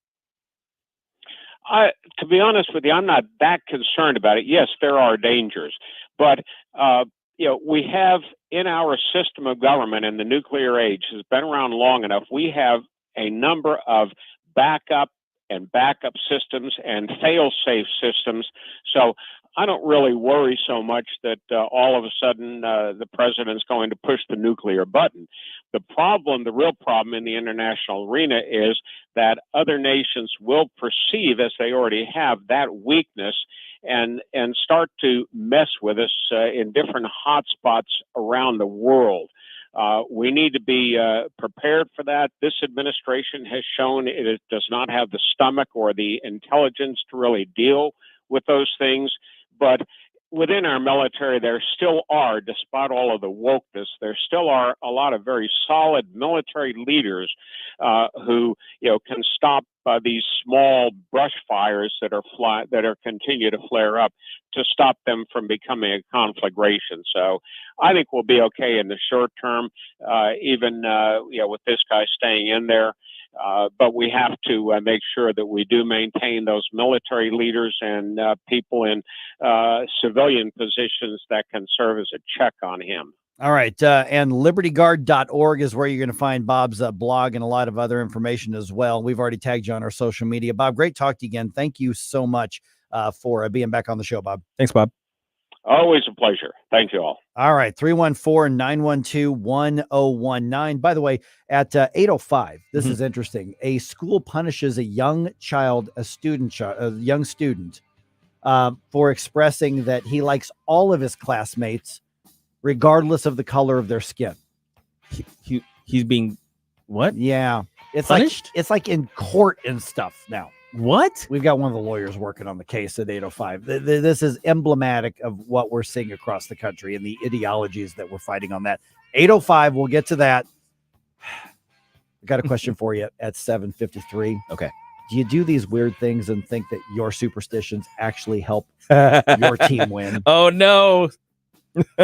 I'm not superstitious, but I'm a little stitious. Yes. Okay. There's a survey out that kind of surprises me, but kind of doesn't. I'll tell you about it just ahead.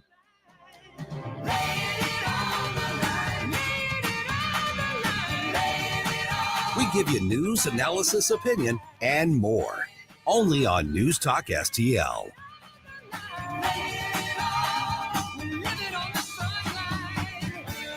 Mike Ferguson in the morning.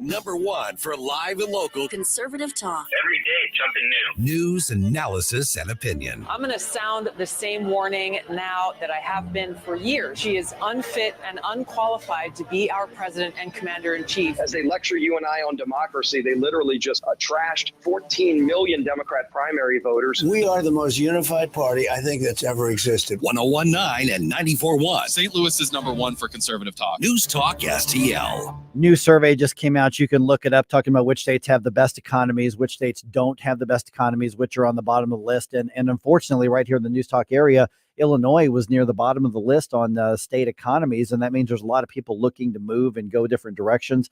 Missouri kind of in the middle. But what that comes down to is if you need to make a move, whether that is buying a new home, moving to another school district, investing in an area for rental properties or Airbnbs, you got to talk to Rodney and Jen. Mike Ferguson here for the Walner Home Selling Team with Berkshire Hathaway. And the thing is, I just listed 3 or 4 different reasons you may need to get into the real estate realm, if you will. There could be 100 different reasons that's different than what I just listed. You know, Rachel and I talking about a vacation, weekend home, a cabin somewhere. That's one reason. Downsizing, upsizing, moving closer to your job, moving to a better school district for your kids, moving to anything, or the investment, all kinds of reasons. And that's the reason that you need to talk to Rodney and Jen. Give them a call today, 314-810-SOLD, because they work and serve their clients and customers in a way that is customized for your needs. They want to make sure you get the best dollar for dollar deal you possibly can, whether you are buying or whether you are selling, whether you're trying to do both at the same time, which is what most people do. And Rodney and Jen focus on empowering you by giving you all the information that you need to make the right decision. These are not salespeople. These are not people who get into the business because they can get enough prospects and funnel them down to people ready to buy right now and discard the people who aren't and just focus on the people who are going to buy and get them into the biggest home possible so you can make the biggest commission check. That is not how Rodney and Jen operate. I've known them for over 3 years now. That is not how they operate. They find out what you need. They have a flexible commission plan to make sure it meets your needs. And they make sure that even if the advice is, you know what, here's what I would do. I would wait here, or you're going to get a better value here. Here are the options. What do you want us to do? But you're going to be empowered to make that best decision. If you're selling a home, call 314-810-SOLD today. They're up right now. Call them right now, 314-810-SOLD, and let them know what your situation is. If you're selling, you may not even need to list the home because they have so many pre-approved buyers. It could go that fast. If you're buying a home, you definitely need to call 314-810-SOLD and talk to Rodney and Jen so they can navigate you through this complicated process and get that best deal. Give them a call. Tell them you heard Mike talking about them. 314-810-SOLD. Attention homeowners and businesses, AMF Electric has been your trusted partner since 1985. For your home, our residential experts treat every project with the utmost care and importance. From simple repairs to complete renovations, we've got you covered. Businesses, our commercial team handles all types of construction with expertise and efficiency. Even clients from out of state request our top-notch services. Available 24/7. We're just a call away at 314-647-4066 or amfelectric.com. 1949, the last time a Republican held the top post in St. Louis City. A gallon of milk was 84 cents, and streetcars ran down Grand Avenue. The city was booming. Unfortunately, St. Louis city streets are no longer the epicenter of family and business life. In the 80 years of Democrat control, our city has been on a steady decline. St. Louis City Republicans believe it is our duty to provide a different path forward. Learn more at stlouisrepublicans.com. Paid for by St. Louis City Republican Pat Curtis, Farber Treasurer. Hi, it's Dr. Randy Tobler, along with daughter Sammy Tobler-Gregory, a team member here at our family-owned Body of Health Direct Primary Care Practice. Sammy, what are patients telling you about their experience at Body of Health? I can't tell you how many patients I've had come to me and tell me they just so appreciate getting to sit across the table with their doctor and chat about whatever's going on with their healthcare needs for however long they need. Want to learn more about healthcare the way it ought to be? Schedule a discovery call at bodyofhealth.com. That's bodyofhealth.com. This hour of Mike Ferguson in the Morning brought to you by Window World. Simply the best for less. 314-993-1800 or visit windowworld.com.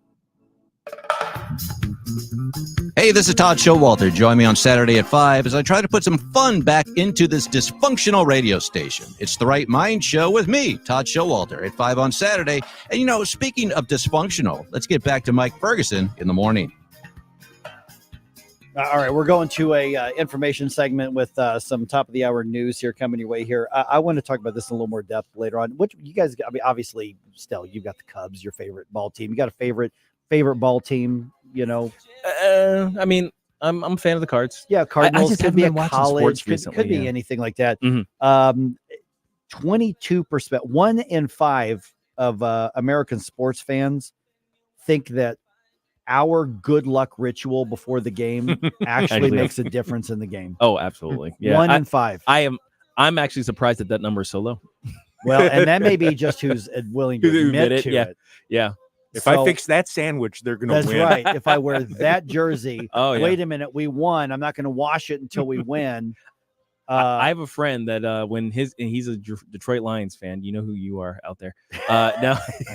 Now when he watches a Detroit Lions game, he puts on all of his Detroit Lions stuff. He lays out all of his towels and his helmets and everything. Is the whole living room is covered in it. Wow. All right. I want to know what your rituals are. At some point in the 8 o'clock hour, we're talking about this. Oh my goodness. Right here. 1019-94.1 News Talk STL.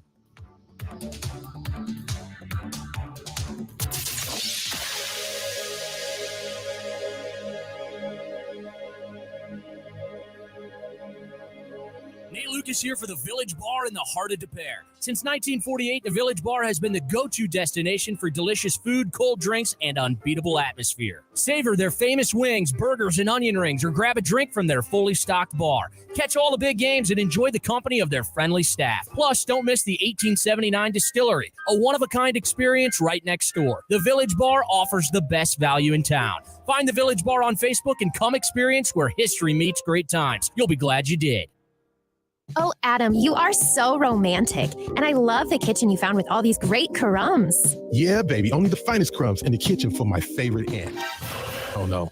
It's the pest control company again with those green wheels. They always kill the mood. This is Derek, the owner of All Solutions Pest Control. Give us a call today at 636-486-7888. We'd love to help you out. Learn more about our special $67 offer. You can visit us online at allsolutionspestcontrol.com. If a pest-free home is your goal, call All Solutions Pest Control. Looking to get a new carpet, hardwood, or tile installed quickly and efficiently in your home? Look no further than Michael's Flooring Outlet. Michael's Flooring Outlet is a family-owned and operated business with a 30-year history of offering a diverse array of high-quality options in flooring. My parents and in-laws used Michael's to rip up their old carpet and replace it. They are both happy with the product and installation from Michael's. You can shop at one of their 3 locations in Creve Coeur, Darting Prairie, or St. Peters, or you can check them out at igotfloored.com. That's igotfloored.com. Come celebrate International Tiger Day with the big cats at Crown Ridge Tiger Sanctuary. Saturday, July 27th from 10 a.m. until 2 p.m. Enjoy a fun-filled day with our special felines. Meet a tiger keeper, lots of kids' activities, vendors, food, and so much more. International Tiger Day, a fun event for the whole family. Tickets are $10 per person. Kids 3 and under get in free. All proceeds go to taking care of our rescued big cats. For more info, visit crownridgetigers.com.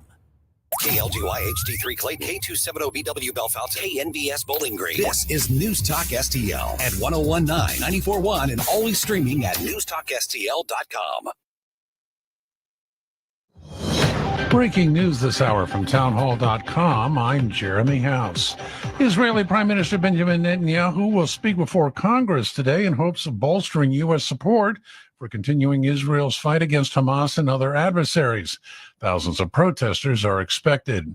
President Biden tonight will address the nation about his dropping out of the 2024 race for the White House. For the past week, the president was sidelined with COVID at his Delaware beach home. While there, he decided to end his re-election bid following mounting pressure from Democrats. Tonight, from the Oval Office, he will talk to the country about his decision and the remaining months of his administration. That's White House correspondent Greg Clugston. Republican leaders are warning party members against using overtly racist and sexist attacks against Vice President Harris. The warning comes as lawmakers and former President Donald Trump's campaign scramble to adjust to the reality of a new Democratic rival less than 4 months before Election Day. U.S. regulators are investigating how Delta Airlines is treating passengers affected by canceled and delayed flights as the airline struggles to recover from a global technology outage. Aviation analyst Jim Hetzel says he thinks Delta will bounce back from the problems. This is not customary for Delta. They've always kind of exemplified themselves as being very operationally sound. I do believe they are working diligently to recover, and I would expect them to see big improvements again within probably the next couple days. Transportation Secretary Pete Buttigieg announced the Delta investigation on the X social media platform. Taiwan has shuttered offices, schools, and tourist sites across the island ahead of a powerful typhoon. The typhoon had winds of 113 miles an hour. Heavy rain was falling in much of Taiwan. On Wall Street, Dow futures are down 185 points. More on these stories at townhall.com. Anyone with everyday aches and pains, I've got a question. What are you missing out on? Probably a lot. So let me tell you about Relief Factor. Relief Factor is a drug-free daily supplement that helps your body fight pain naturally. It doesn't just mask pain, it helps reduce or even eliminate it. In about 3 weeks, you'll discover what it's like to feel better. Go to relieffactor.com or call 1-800-4RELIEF and save on your first order. That's 1-800-4RELIEF. What does it take for organizations to triumph? It takes trust. But trust is getting harder and harder to gain, which is why over 2,700 organizations display the ECFA seal. The ECFA seal gives your organization the third-party credibility that people are literally looking for. And in turn, an estimated 14 million givers support ECFA-accredited organizations. Let us help you maintain a trusted reputation as you reach the world for Christ. Visit ECFA. From the Michael's Flooring Outlet Weather Center. Hot and humid this afternoon, but nothing outrageous for late July. We'll be up to about 91 for the high. Once again, a few isolated showers and thunder showers possible, but isolated is the key word. Temperatures drop to around 70 overnight tonight. Most of us will be dry, just a slight chance of a shower. And then a stalled front right on top of us tomorrow brings another chance of rain and storms, but lots of dry time in the mix too. Thursday's high at 88.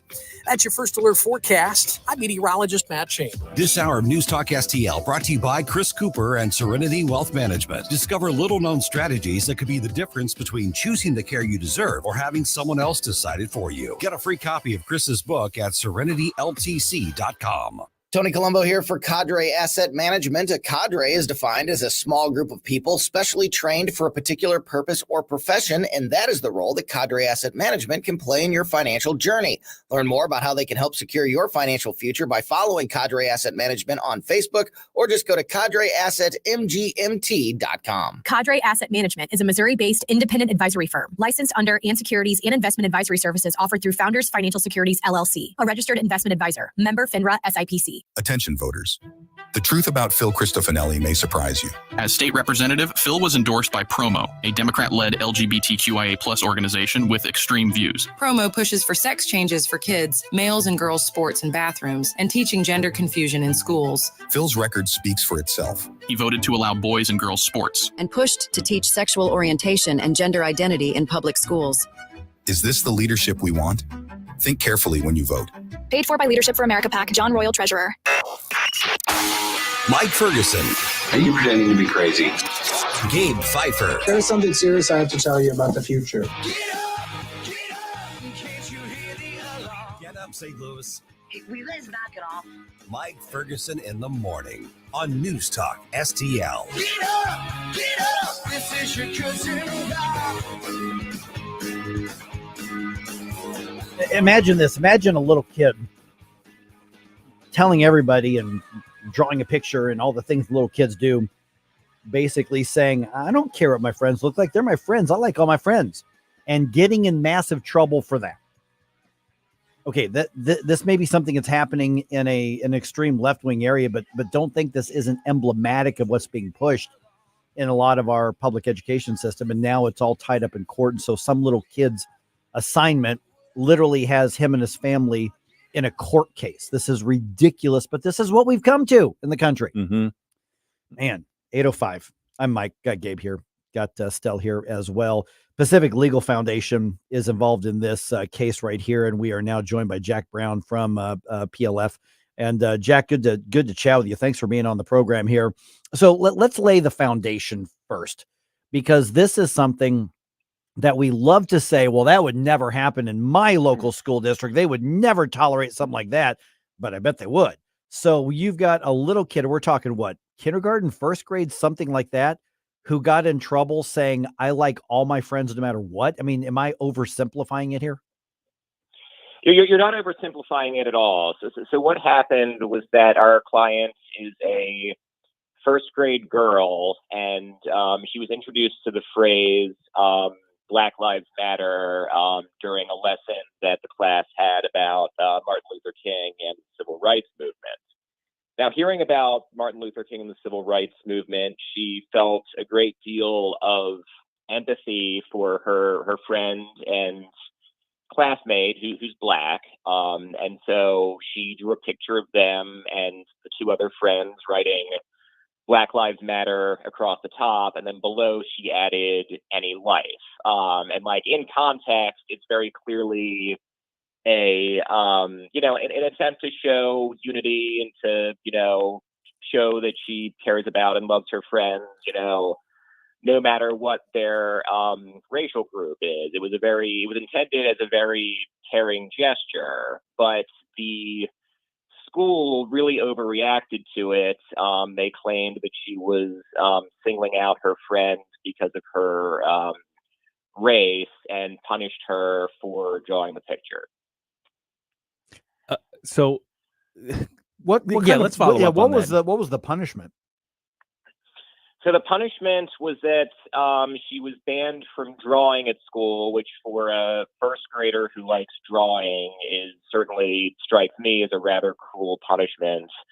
And they also banned her from recess for 2 weeks. And moreover, they never explained to her exactly what she did wrong. And they also never informed her parents about, one, why she was being punished, and two, that she was being punished. Her parents only found out about it a year later through another parent. It's deeply disturbing. Good morning, Jack. Gabe Pfeiffer here. Yeah, that actually was going to be my question, is if they explained any of this to her, because she's obviously a young child. She has no context for all of these things. So it seems as though we've got another case of teachers projecting their ideas onto these little kids and then acting accordingly. It certainly comes across that way. The school principal ultimately objected to the inclusion of the phrase "any life" on the drawing, claiming that it was similar to the "all lives matter" phrasing that's perceived as a criticism of the Black Lives Matter movement, and so that they punished her on that basis without explaining it to either her or her parents. Okay, so Jack, what's the situation with the case itself right now? I mean, if the parents didn't know the reasoning for a long time, and now there's legal action involved. I mean, now, first and foremost, this sounds like absolute blatant thought control. This child, for the last year or immediately, the lesson learned is, do not think for yourself. We will tell you how to see things. Obviously, a 6 or 7 year old is not going to be able to articulate something like that. But that seems to be what's happened, is crushing a child's independent thought. But that aside, what's the legal status of everything right now? So her parents challenged the punishment in federal district court, and the district judge actually acknowledged that the girl's intentions were very obviously innocent, but the judge also said that her drawing was not protected by the First Amendment, primarily on the basis of the fact that she's an elementary school student. And we think that that's wrong. The Supreme Court has long recognized that elementary school students have a First Amendment right to say what they like as long as they're not meaningfully disrupting school proceedings. So we're taking over the case on appeal, and we're appealing the case to the Ninth Circuit. Good morning, Jack. Stal Ponticus here. I'm almost afraid to ask this, but is this the first case you've come across affecting a child in grade school with repercussions from a teacher like this, or have you seen other cases that are similar to this? Well, there's certainly a history of legal cases throughout. This is certainly the first that I've come across in my personal work. But there is like a rather long and shameful history of throughout U.S. history of punishing elementary school students for relatively innocuous speech. Back in the 1940s, there was a case dealing with elementary school students challenging a policy that required them to salute the flag and recite the Pledge of Allegiance, and they were punished for that.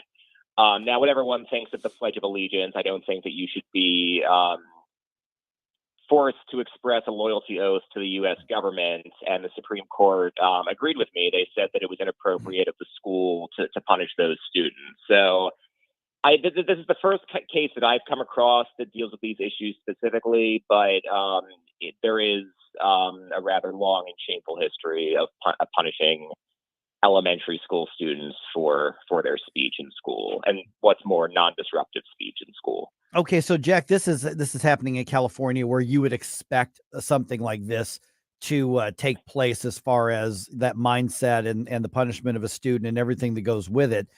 For the rest of the country, why should the rest of us pay attention to what's happening in this particular case? Because it's a local case, yes, but we know there are elements of this type of thinking around the country. So what is it that we should be watching for and possibly taking away from what's happening there?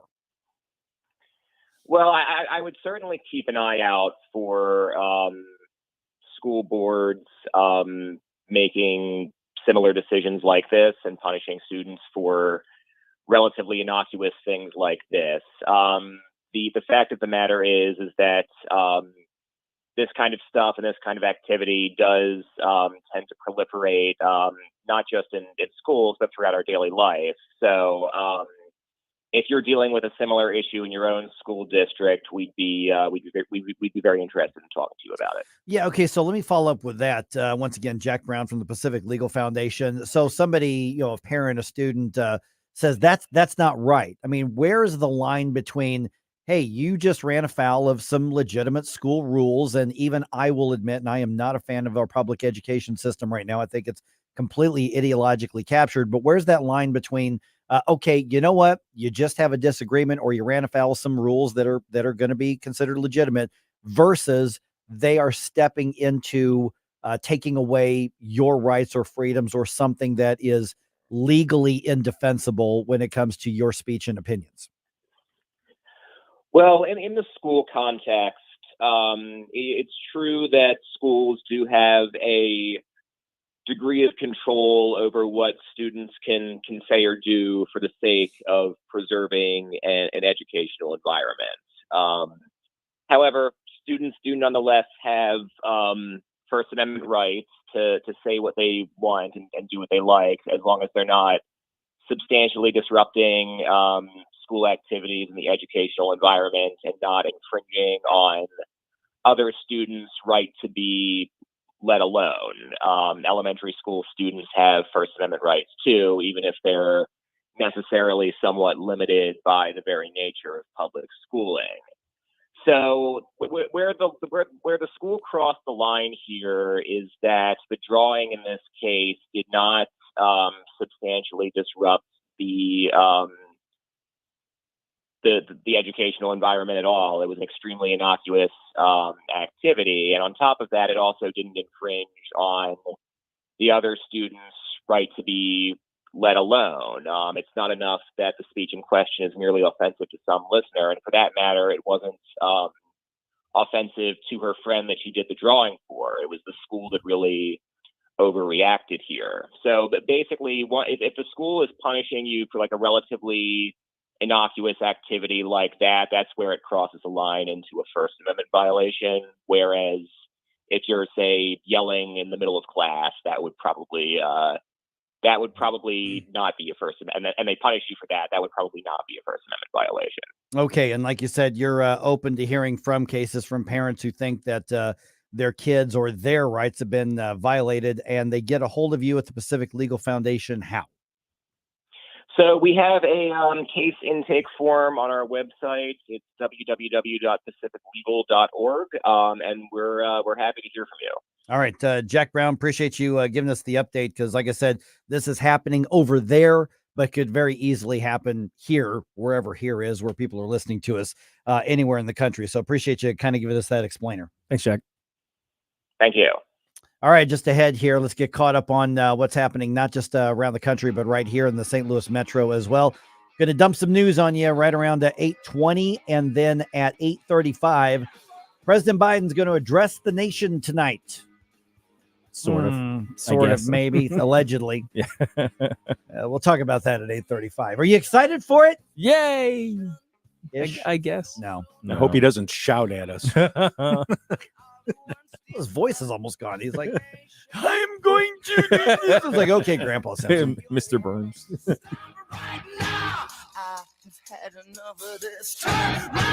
Watch us on our live stream using Rumble, Facebook, and Twitter. Get up.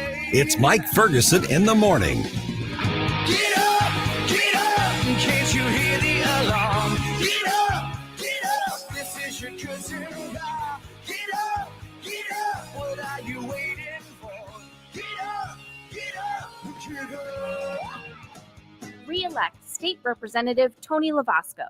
Tony Lavasco eliminated licenses for home-based businesses. Tony Lavasco, rated 100% by the American Conservative Union. Tony Lavasco, the only candidate endorsed by Missouri Right to Life and by the NRA. Tony Lavasco, the only choice for small, limited government. On August 6th, vote Liberty. Vote Lavasco.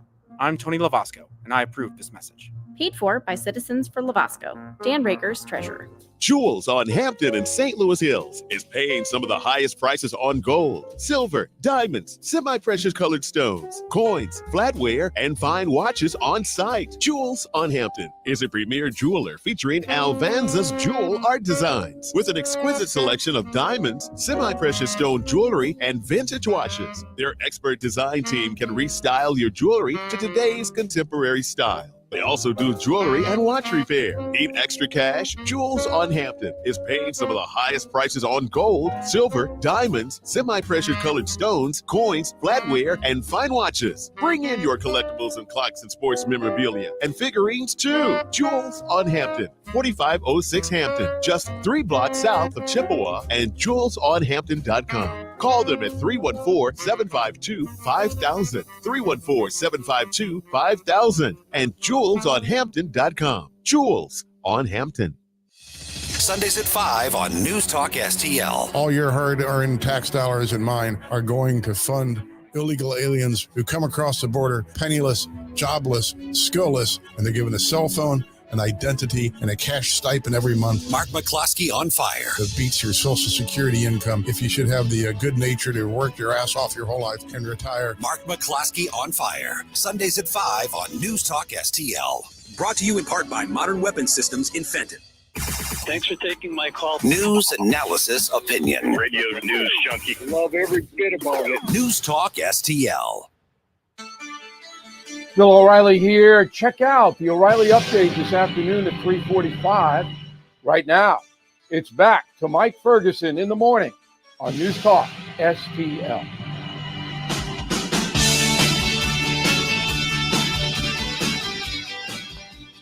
Kimberly Cheatle, out. She gone. Mm-hmm. She quit. Yep. Couldn't handle the heat. Don't let the door hit you. Yep. Or maybe do. More maybe do. I don't care. No. Also, Sam Page is running out of excuses when it comes to his foot dragging of the senior property tax freeze. And a Cardinals player gets a big career milestone. The morning news dump. Are you joking? Is this a joke? Listen, folks. The morning news dump. All right. Secret Service Director Kimberly Cheatle resigns. And this, of course, is after that, from her perspective, a complete debacle of a hearing, having zero sympathy from anybody, Republican or Democrat, this week. And, of course, that was all about the failures, the massive failures of the security at Donald Trump's rally, where an would-be assassin, tried to take his life. On the evening edit on Fox Business, Senator Marsha Blackburn, Republican out of Tennessee, says she may be gone, but they still don't have the answers they're looking for. What we have is a situation where she should have been fired on that Saturday night.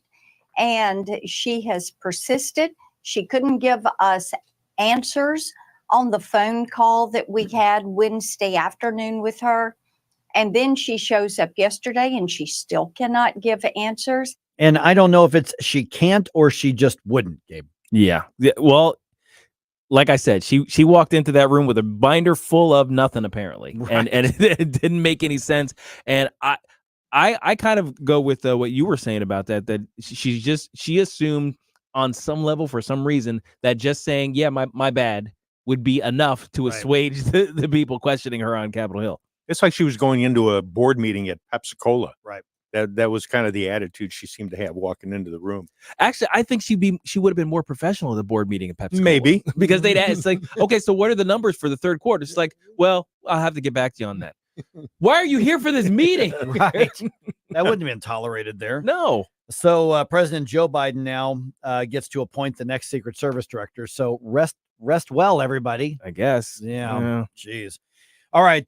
Closer to home here. The St. Louis County Council approves another $600,000 to pay for the senior property tax freeze implementation. Now, this is in addition to the $300,000 already budgeted.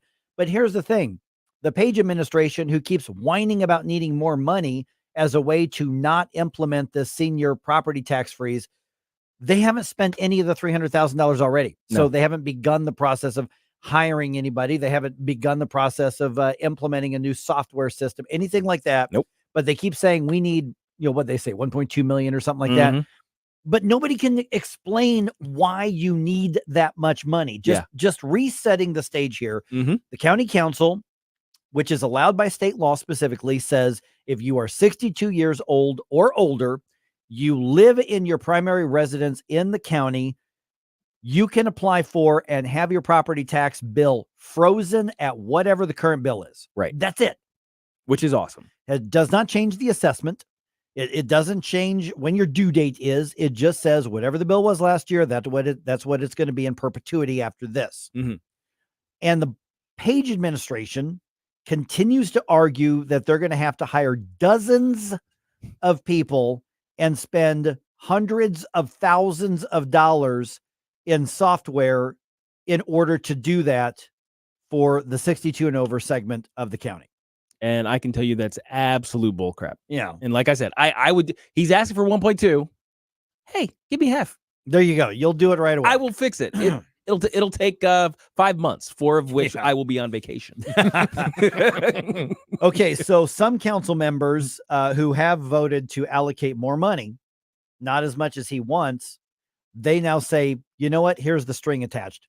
We're going to start asking for an audit of every penny on how you do this. Is this really needed? And remember, this is a Democratic majority body as well. So he's even running afoul of his own people in his own party.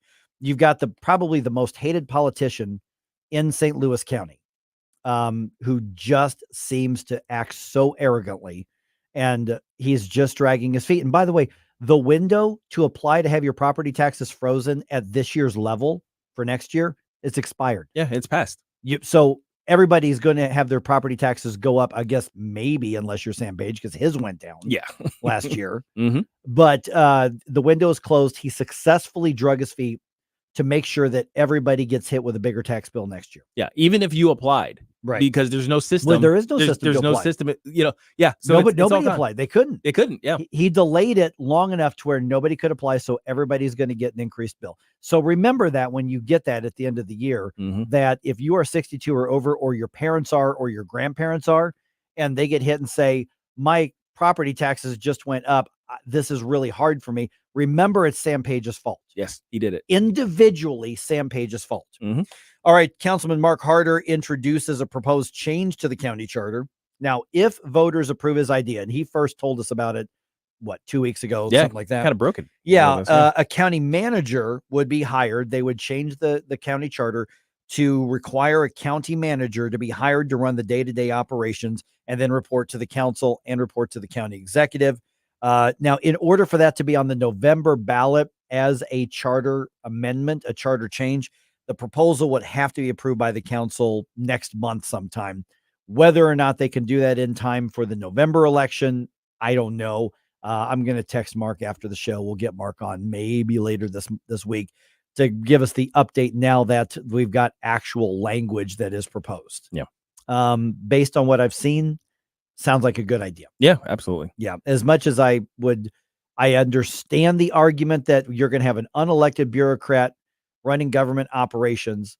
I get that, but many cities have a city manager who report directly to those who are elected. Right. And those who are elected are still responsible for how things run. And if a city manager, or in this case, a county manager, doesn't do the job, they can be fired. And if they're not, the people who are in charge are responsible for that. Yeah, conceivably. Now, of course, obviously it's a less serious thing, but that's basically a Cheatle situation, isn't it? Where somebody gets appointed to some place, they screw up, and unless they're held to account, then the person who appointed them gets some on them. Yeah, but we see how that goes sometimes. Oh yeah, exactly. It does give me a little bit of pause, but I still think it's a good idea. I think it's a fair debate and argument, though. Yeah, I mean, we may look at the language and say, "Ooh, I don't know about that." And decide that that's not the right proposal. But I think that the fact that we're having the debate, we've got the ability to vote on it, I think is a good idea. Yes. All right. Prime Minister Benjamin Netanyahu from Israel is in the United States right now. And Vice President Kamala Harris is not going to attend his address to Congress today. She's going to skip it. Many other members of the Democratic Party in Congress are refusing. They're boycotting the speech from the Prime Minister of our ally in the Middle East. They're not going to be there out of protest on this. So disgusting. Yeah. South Carolina Senator Lindsey Graham says the vice president is pandering to the extremist in the Democratic Party. It empowers the enemies of Israel. It makes America weaker in the eyes of our allies. I cannot tell you, she flunked the first test of trying to be president of the United States by picking the Hamas wing of the Democratic Party, pleasing them more than standing behind the Prime Minister of Israel. This is a chillingly bad decision. And that is from Hannity last night on Fox. This is one of those areas where either Donald Trump or Kamala Harris is going to be the next president of the United States. Okay. Yeah. The rest of the world is watching what our relationship is with Israel. The rest of the world does not look at this election and know or have a strong feeling on who's going to win. They just know these are the candidates. Right. The vice president, who could be the next president, is sending a message to the rest of the world when she's not meeting with him, when she's refusing to even attend his address to Congress. That's telling the rest of the world, and that's telling our enemies, and that's telling the other terrorist organizations something very loud and clear. Yeah, and it's not a good message. No. My goodness. All right, federal transportation authorities are now investigating Delta Airlines after all of those flight cancellations over the past few days here. So while speaking to the press, Transportation Secretary Pete Buttigieg says customers are entitled to refunds if their flights were canceled by Delta. One thing I directly reminded the CEO of is that they do have that responsibility to provide cash refunds. If a passenger proactively indicates that they'd prefer a credit or a voucher, fine, but you are entitled to cash. if your flight is canceled and you don't take a rebooking. Now, those cancellations were part of the entire CrowdStrike technical outage that happened, but the rules are the rules. As if your airline cancels you and they can't get you on another flight within a certain amount of time, they owe you for your trouble. They sure do. Now, they could go after CrowdStrike, maybe. Well, Delta can. Yeah, that's what I mean. Yeah. Delta can, yes. But the bottom line is Delta's on the hook. Delta's on the hook. And Southwest had a few cancellations, but that's because the CrowdStrike thing took down the airport stuff. Southwest didn't cancel them. Right. And I think some others, Americans, they all had a bunch of cancellations because the outage affected them as well. All right. The Cardinals even up their series with the Pirates on Tuesday. Nolan Arenado's home run helped get the 2-1 win in Pittsburgh. So pitcher Lance Lynn did not get the win because the Cardinals took the lead after he left the game, but he did get his 2,000th career strikeout during the game. 2,000 in his career. Wow. He's now one of only 6 active big league pitchers to chalk up that many strikeouts. Man. 6 in all of the game who are active right now. So impressive. Yep. The deciding game of the series between the Cardinals and the Pirates starts this morning at 11:35.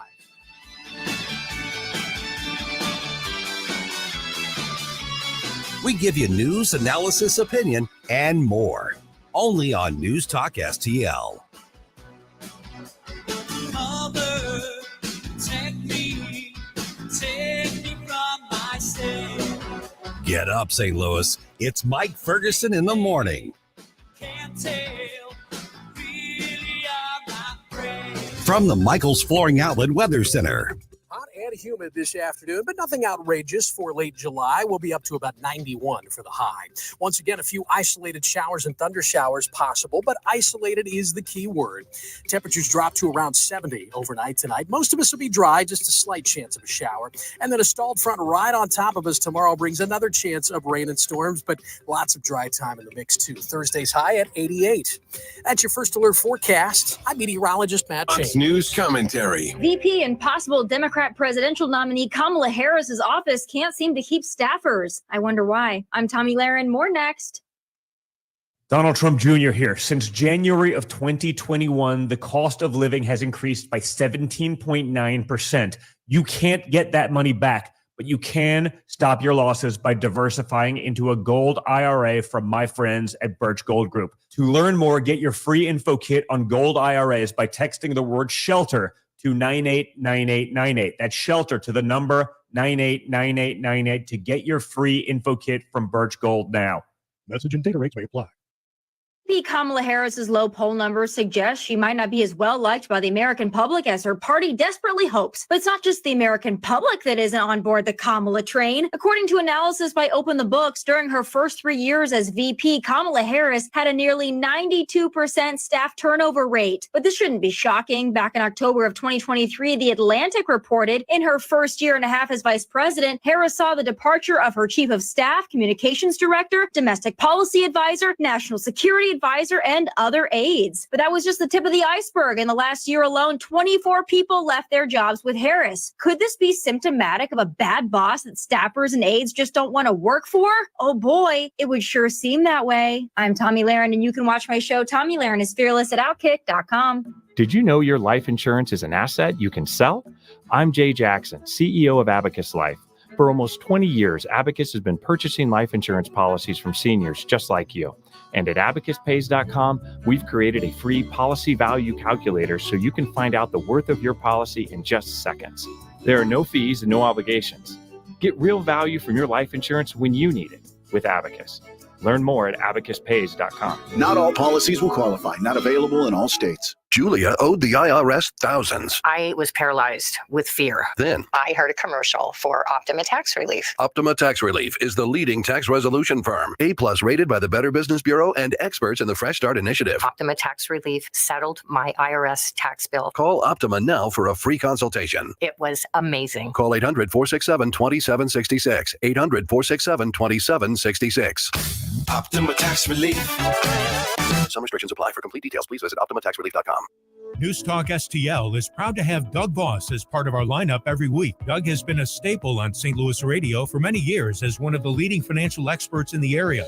You can hear Doug and Safe Money Radio 3 times every weekend on News Talk STL. And in case you miss anything, you can check it all out at DougVossSafeMoneyRadio.com. What else do our listeners need to know, Doug? Simply put, I focus on helping pre-retirees and retirees build, preserve, and protect retirement assets, and I've been helping my clients solve their insurance and financial needs for the past 33 years. I also strive to educate my clients on how to prepare for retirement, minimize the impact of market volatility on their assets, and deal with the challenges of increased longevity. Call me today at 844-676-SAFE. That's 844-676-7233.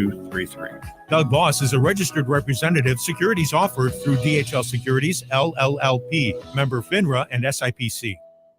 News, analysis, opinion. I've been at the border because I'm at the border. I've never seen it as bad as it has been under this administration, and it's been under the watch of the border czar, Kamala Harris. 101.9 and 94.1. Number one for conservative talk. News Talk STL. Hi, this is Mark McCloskey. Check out my show, Mark McCloskey on Fire, Sunday afternoon at 5 here on News Talk STL. Right now, it's back to Mike Ferguson in the morning.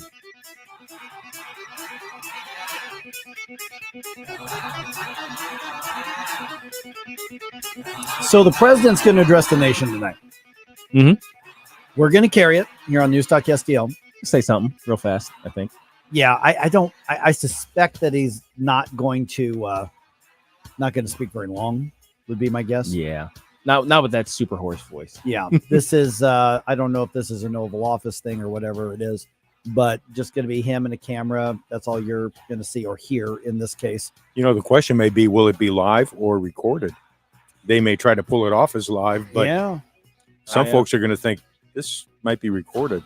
You want? I'm going to date myself here. Okay. Okay. Is it live or is it Memorex? Memorex. Oh man.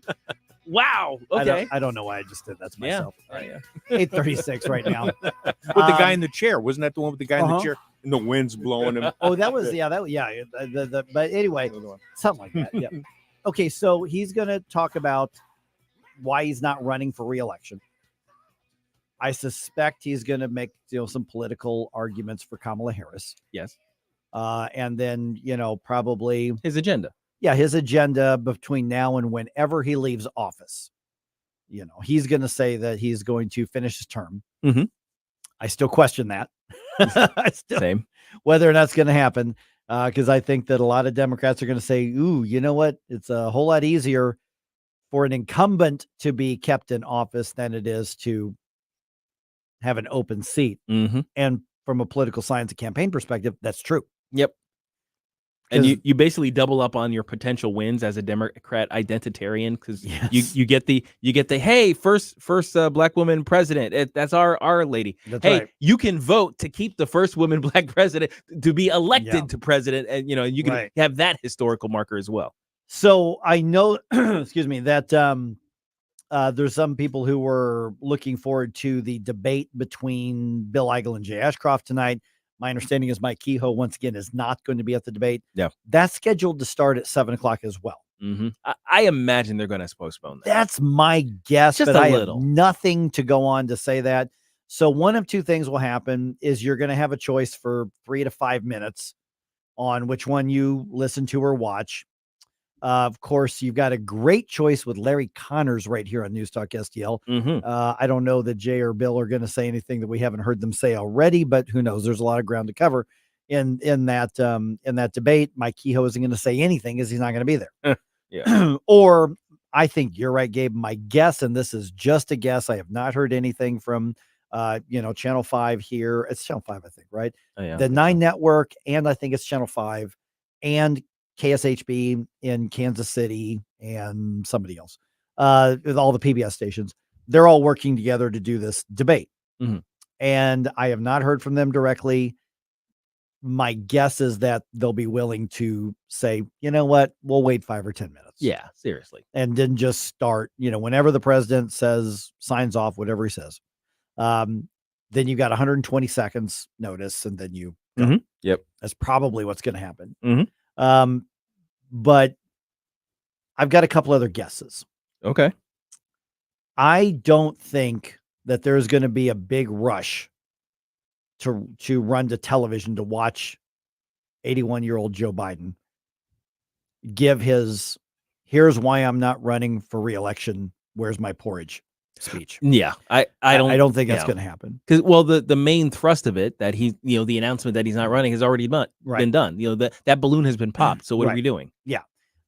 So we're going to carry it though, because when the president addresses the nation, we are News Talk. Yes. So we're going to be here for that. That's the news part. That's what we do.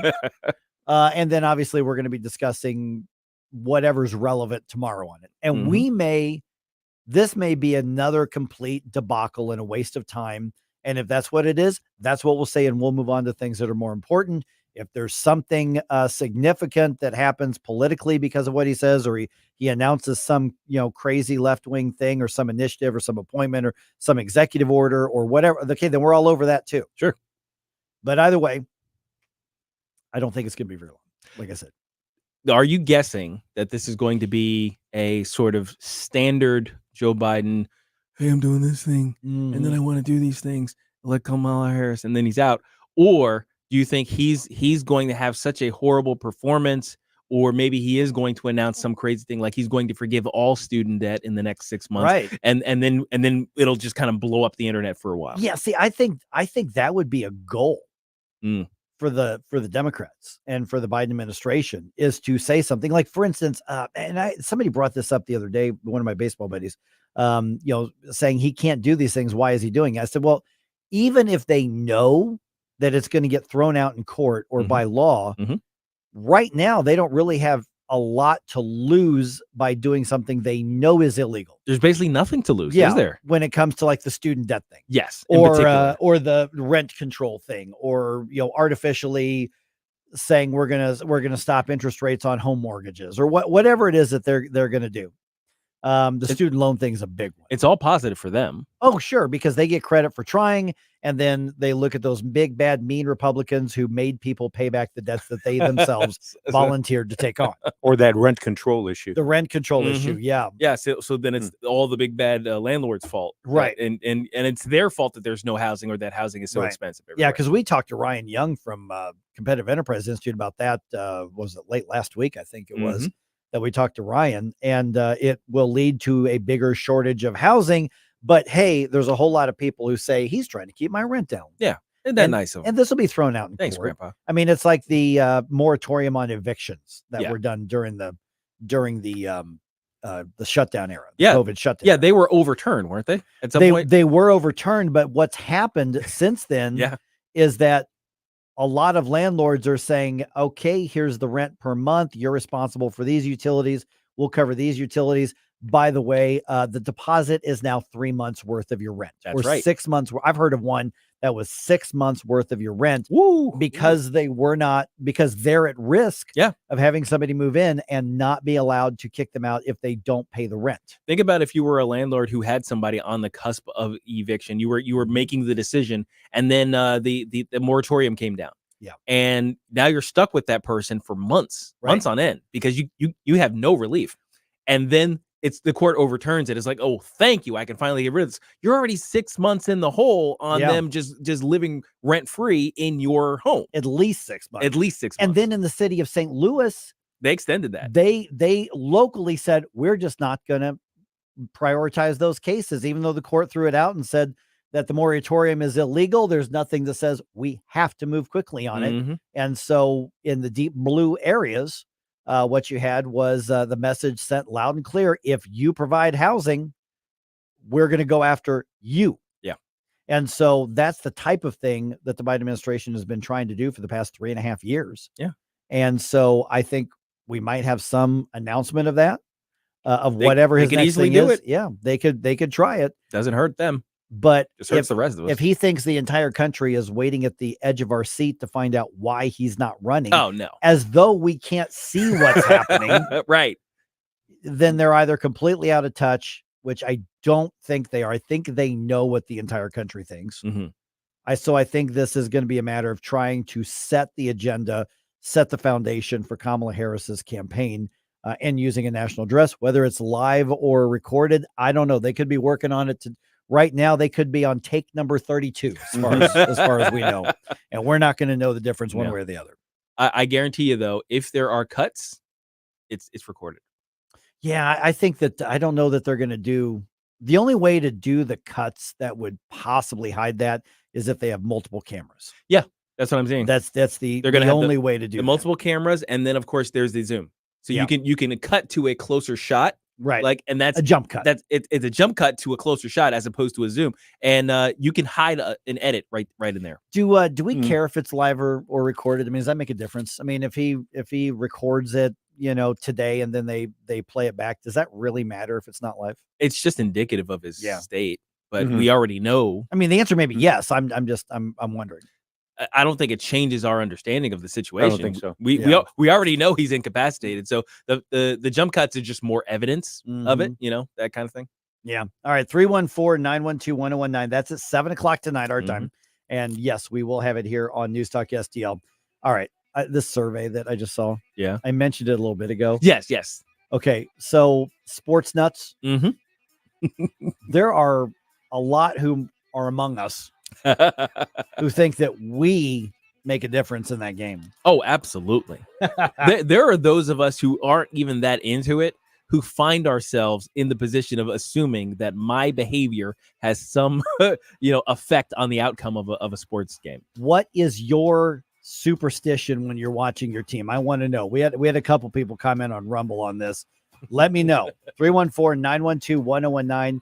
I will tell you, the survey says how many people think they have an influence on whether their team wins or lose. That's just it. I don't know why, but Kathy's been sending me all pictures of my Cubs cave. The Cubs cave.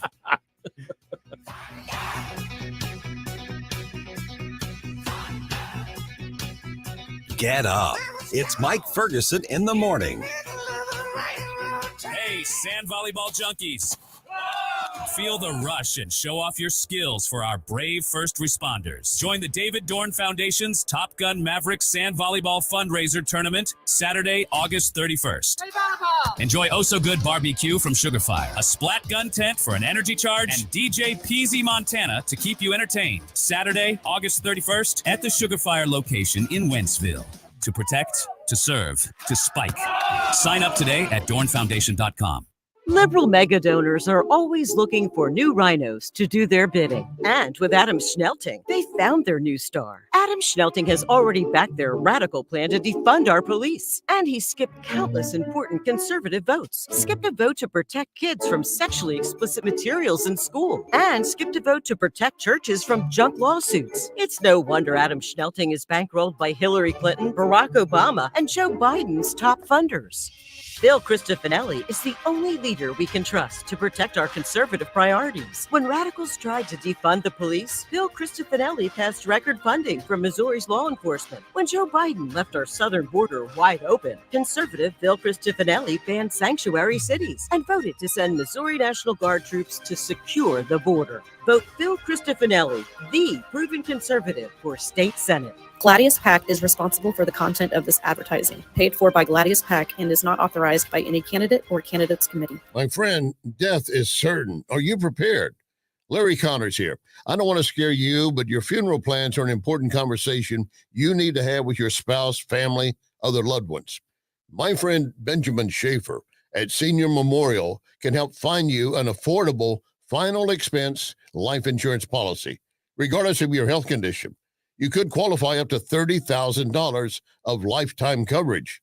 Life insurance plans with Senior Memorial also offer living benefits towards hearing and diabetic supplies, access to a 24-hour teledoc service, discounts on urns, caskets, tombstones. Call my friend Benjamin at Senior Memorial and discover your legacy at 314-866-8886. Or visit memorialplans.com. Memorialplans.com. Senior Memorial Heritage Protection. The Vic Porcelli Show. We were supposed to talk to America's psychiatrist, Carol Lieberman, this week, but we didn't have an appointment. So we're going to start off the show Wednesday at 9:05 with Carol Lieberman. Weekday mornings at 9 on News Talk STL. What happens next? Joe Biden drops out of the 2024 presidential race. Happens right here. If you claim to stand for unity, you need to do more than just use the word. I'm never going to drop out, and now I'm dropping out. I'd vote for Kamala. With 29 days until they have to make a decision on a nominee. America Decides 2024. She is unfit and unqualified to be our president and commander-in-chief. 101.9 and 94.1 News Talk STL. I don't think Kamala has a chance to beat Trump. News Talk STL. Hi, it's Randy Tobler here. Pour a big cup of coffee and catch my show every Saturday morning from 6 to 9. Right now, it's back to Mike Ferguson in the morning here on News Talk STL.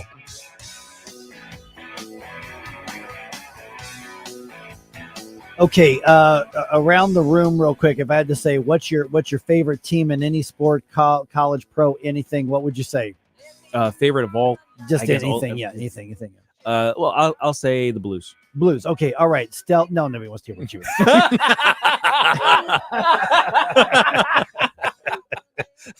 Big Cubs fan, obviously here. Okay, got the Cubs den. There was this survey that was done. It's at SWNS, Southwest News Service. 22, over 1 in 5 sports fans in the U.S. have some kind of good luck ritual that we do for our teams. Okay, like, you got to wear this hat or this jersey, right? Or have some sort of pregame routine or in-game routine that you've got to do. About a third of those people who have a good luck routine actually believe it makes a difference in the game. So you could be at the Post, or you could be at Cyberg's, or you could be at, I don't know, Hooters, or you could be at your buddy's house or your house, and you think that your good luck routine makes a difference in the game. So that's about 1 in every 14 fans thinks that they make a difference in their lounger. My wife is one of those. Not so much, not so much in the the wearing of the things or a specific thing. We've got to serve a specific dish or something like that. But she's like, well, why else would I yell at the screen if not for the fact that my telling them to get the puck out of the zone is going to result in them getting the puck out of the zone. It's like, oh, they heard me. Thank you for responding to my direction there. How can you not see that left winger moving up the ice? How could you? He's moving through. Block him. Come on, man. Most common rituals that we have, wearing specific things. Yes, that do we have favorite things that you wear during games and stuff? I don't, but I mentioned this before. My buddy, he's a Detroit Lions fan, and it's all Detroit gear. And what's funny is when we exchange Christmas gifts and things like that, I always get him more Detroit stuff because I want to see how much he can wear all at once. Okay, so Goat Lady on Rumble says, she says, as a person who grew up in the Detroit burbs, I did not know that, Goat Lady. She says Lions fans are very superstitious about their game gear. So your buddy's not the anomaly, apparently. Apparently that's a Detroit norm. thing. Okay, yeah. Well, there it is. Buck's mom says when my dad coached Little League, he wouldn't let mom wash his jeans if his team was on a winning streak. Said it would wash all the luck out of them. There it is. I have actually known guys I've played with who have those routines about the games they're playing in. Okay, you played collegiate ball at a very high level back in the day. Did you have any of those routines? I did not. Yeah, see, I've got my favorites that I like, as far as like I've got several pair of baseball pants, but I've got a couple of them that are my favorites just because they're most comfortable. I don't think it changes whether or not I get a hit or not.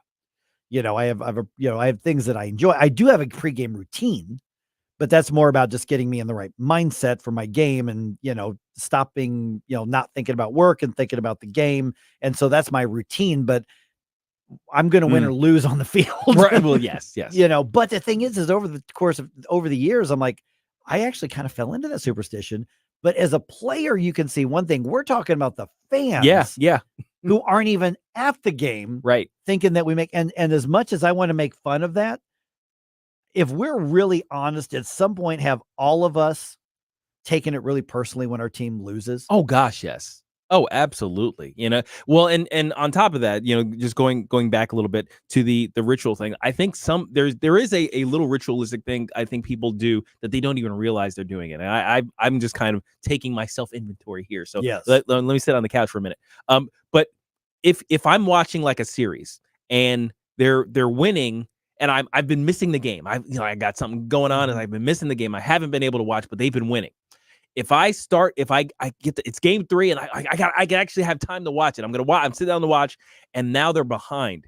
I'm gonna turn it off, thinking that because I didn't watch the first 2 games, that must have been part of the luck. I would laugh at you, but I've done that. We've all done that. I've done that. I think more people have done that without even realizing that they've done that. You're weird.